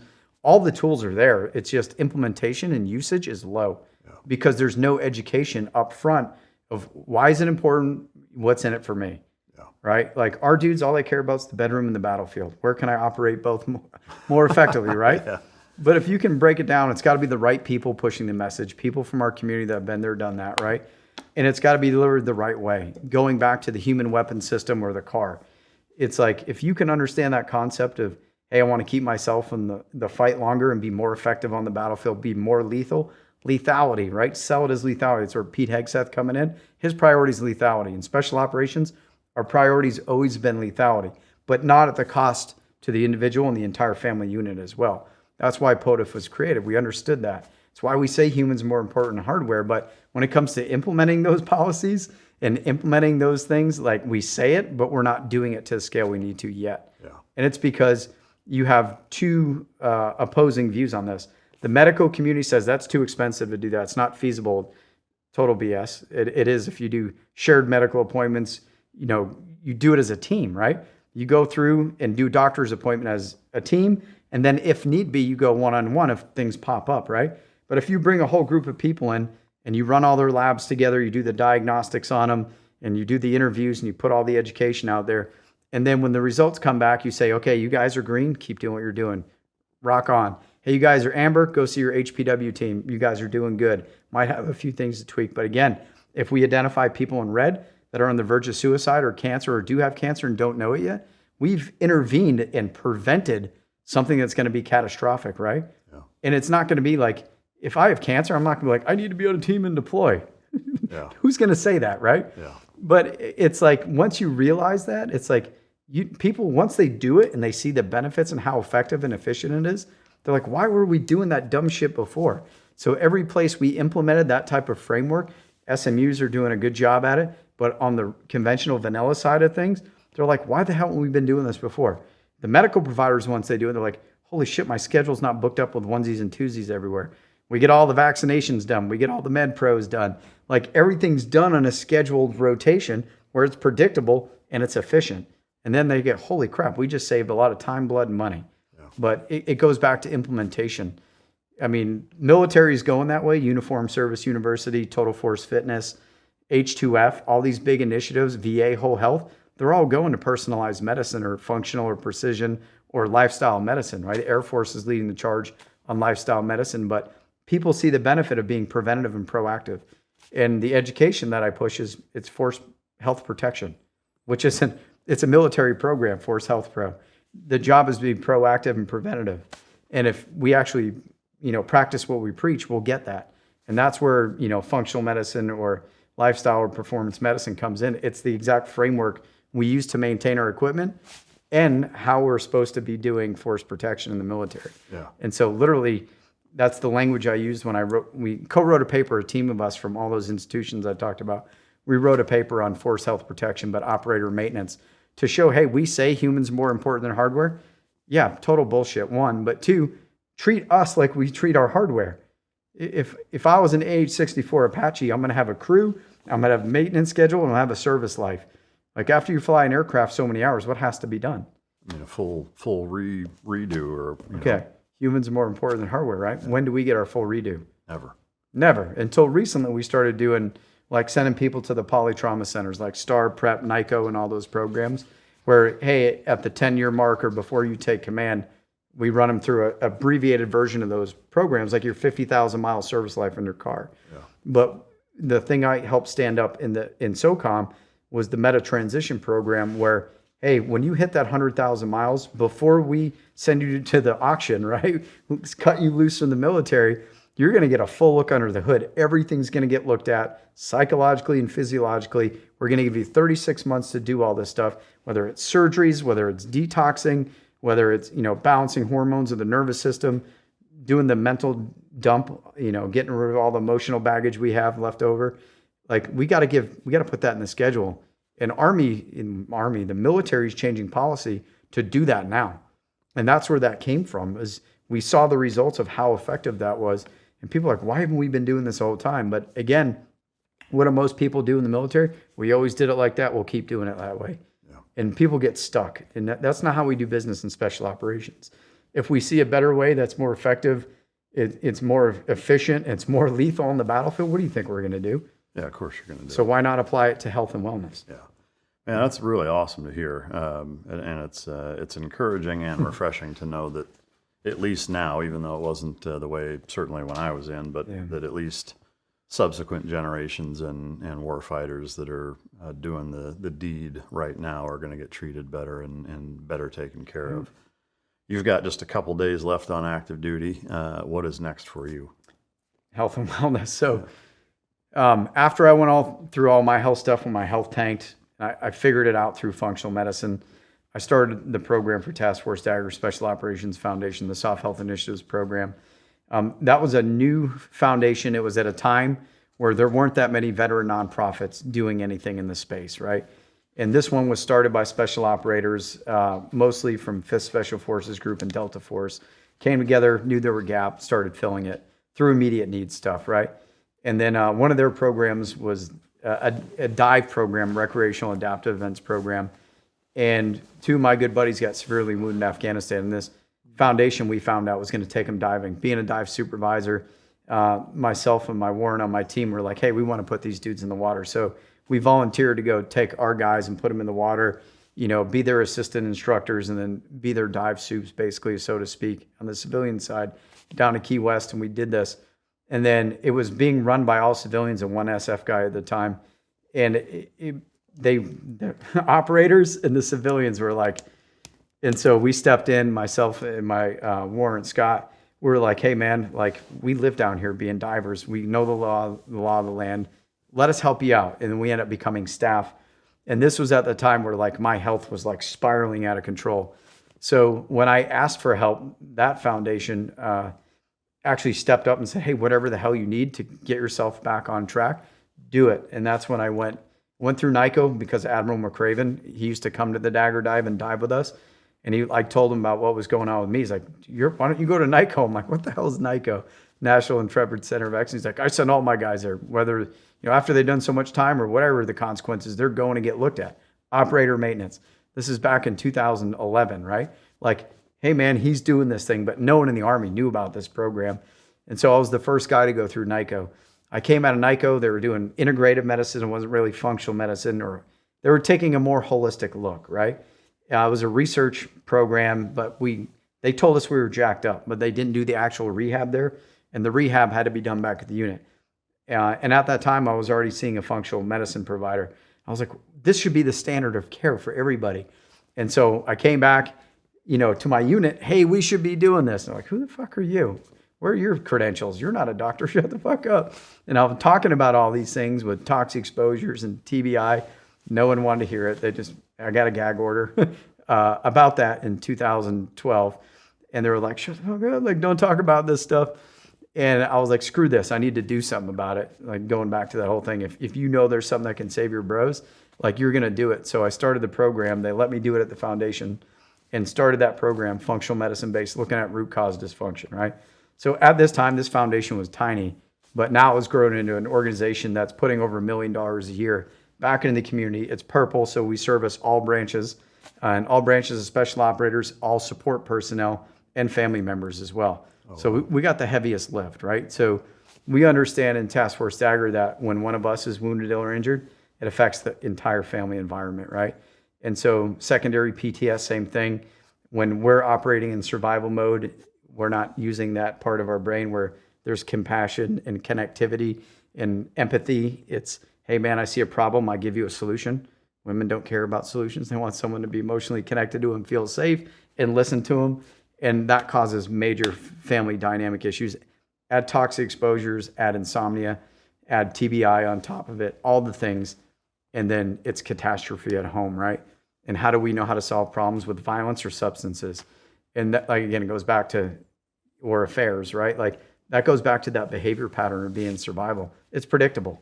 Like, when someone's in survival mode, you know how they're going to predict based on how the nervous system reacts. So we came up with a program that addresses all of those things. We look at the entire environment, look at traumatic brain injury, look at toxic exposures, trauma, sleep, nutrition, relationships, and create an entire Rolodex of programs to connect people to. We're not providing the medical care, right? I work as a functional medicine certified health coach with another coach, Jenny, and we do the intake, the discovery calls or consults with all these people, usually between 45 minutes an hour. And based off all my training and experience, I can explain everything like I simply explained to you. Hey man, you went in this environment, you got burned, right? The fire analogy. All these things are expected. You don't have to tell me everything, just wave tops of things, but do these apply to you? I'm not convincing them they're sick. I go through the Rolodex of symptoms and all the conditions associated. They're like, I've got all those things. Why am I just figuring this out now? And then, God forbid, you put them in programs that address all those root causes of dysfunction and they get better. Yeah. They're not going to be like they were when they were 22, but we get them back to actually living and not surviving. That's a huge transformation. And not only that, we help the spouse and the kids as well. Because if I take you out of that environment and I fix you and I put you back in the same environment that made you sick, are you going to get better? Hell no. You're going to adapt right back to where you were, right? Yeah. That's allostasis, right? That's adaptation.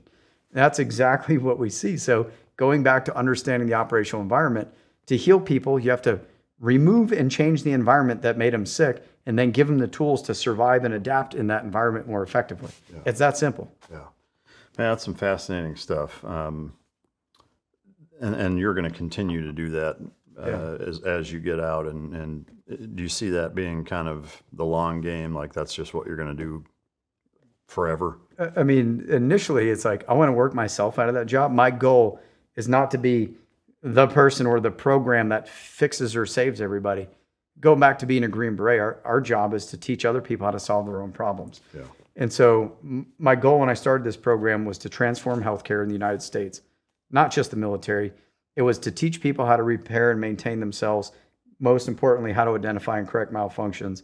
But once you do that and other people go back out in the community, you help a group, they're going to go out and do the same thing we did over in Afghanistan and Iraq, right? Yeah. We're going to build that white space. We're going to train, assist, advise a company. I literally use the formula as I did as a Green Beret with health and wellness. So the job is to solve our own problem. No one's coming to save us. But if we give people the training, the education, and the tools to fix and help themselves, I don't have to do this for the rest of my life. Yeah. Once this happens, like I can go to bed and sleep very well knowing that there's systems in place to catch our dudes. But it's like, until that moment happens where it's like, okay, hey man, we're going to start looking at root cause dysfunction. We're going to give people the best available healthcare that's out there, not just what's available. Then I'll go do something different, right? Yeah. My passions are being out in nature, doing stuff, not having to, I mean, the best and worst part of my job is I hear the best and worst of everybody's situations every day. And it's like, you're supposed to observe, not absorb those things, but it gets at you, man, when you hear it. I had one the other day, it triggered the living shit out of me because it's a very similar story to mine with a SEAL who went through almost the same time period we did. And I was like, oh my God. I'm like, okay, there it is. Like, I know what he's going through because I went through almost the same exact thing. Yeah. And it was like a couple days after that, I was like, ew. And all this happening, I mind you, like literally days from transitioning out. You know, I left the military the first time on the worst terms possible. But even though I have all the tools and know what's coming, it's still that association from what happened to me before is there. It's a trigger, right? It's not PTSD, it's adaptation. It's to be expected knowing, hey, these things are probably going to be where you're going to deploy next, right? You better be prepared for them. So it's even knowing all this stuff, there's still the oh shit factor. It's like cutting away your main, wait for that reserve to open up, right? Yeah. It's like, even though you know it's there and it's supposed to work, there's still the oh shit factor until that thing inflates. Yeah. And that's the same thing with cutting the cord coming out of the military. Yeah, yep, absolutely. Man, amazing stuff. You know, to be able to reconnect with you after so many years. And, you know, I remember very distinctly when you got med dropped and, just, you know, following your career just kind of loosely through social media and through the community of knowing other guys that are mutual friends, seeing you accomplish all the things that you've done and really what you're continuing to do and what you've built is such a selfless thing and such an important thing. I mean, the impact that you have had and are having and will have is far greater now than anything that you did overseas, you know, which says a lot, you know, and just the amount of compassion and empathy that you have for the community to take care of so many guys and do all of that hard work is incredibly inspiring and super appreciative for it. So thank you for coming to share your story. Where can people find you and what anything you want to kind of add to that before we wrap up? Yeah, so I mean, I've got a personal Instagram page, but I try not to mix that with any of this stuff. But I have an Instagram page, SOF Health Initiative, and that's where I put all the latest and greatest everything that's going on. I've got a Facebook page, SOF Health Awareness, which that's where I started from as an awareness initiative, and that's where the SOF Health Initiatives came from. My Facebook group, which is private, I think it's over 6,500 members now. It's vetted, and the only reason I did that is because when I had it open, people were trying to fish for disability. There were foreign entities that were trying to get in there to gain atmospherics on certain things. And I just vetted it for that process. I don't care if you're special in your title or anything. I want to help everybody. I do a lot of work with first responders, just started working with the Coast Guard, professional sports teams and stuff like that. So my big thing is like, I made that deal with God before I came back in. Like, hey, if you give me the opportunity to go back and finish what I started, I'll spend the rest of my life helping those that help me. And so that's like living in your purpose, right? Living a life of purpose on purpose. Little Simon Sinek shout out right there. But it's like after you get to that point in life, it's like all the other shit becomes white noise. Yeah. You know where your passion is and what your mission is. So reach me on LinkedIn. But if you want to find me on social media, that's where most of the referrals from my program come in, is through either social media or social networking. Like talk, hey, you helped so-and-so, give Geoff a call or go to Task Force Dagger's website, hit the link. But we help everybody. It's not just special operations. Yeah, awesome. Yeah. I can't thank you enough for taking the time to come here. Thank you for your service. It's been an illustrious and storied and amazing career and nothing short of inspiring. I do have a couple of gifts for you there. Big thanks to John Johnston and Champion Choice Silver for the coin, and if you want to open that box and commemorate being on the show. I don't know if you're a shit kicker guy or not, but now you got a belt buckle match. Yeah. So, Texas right here, bro. Yeah, absolutely. That's awesome, man. I appreciate it. Yeah. That's rad. Thank you again for coming. I sure appreciate it. It's great to see you and reconnect. Yeah, man. Yeah. Absolutely. For those watching and listening, I hope you enjoyed it. If you didn't, you can choke yourself. And until next time, this is Mic Drop.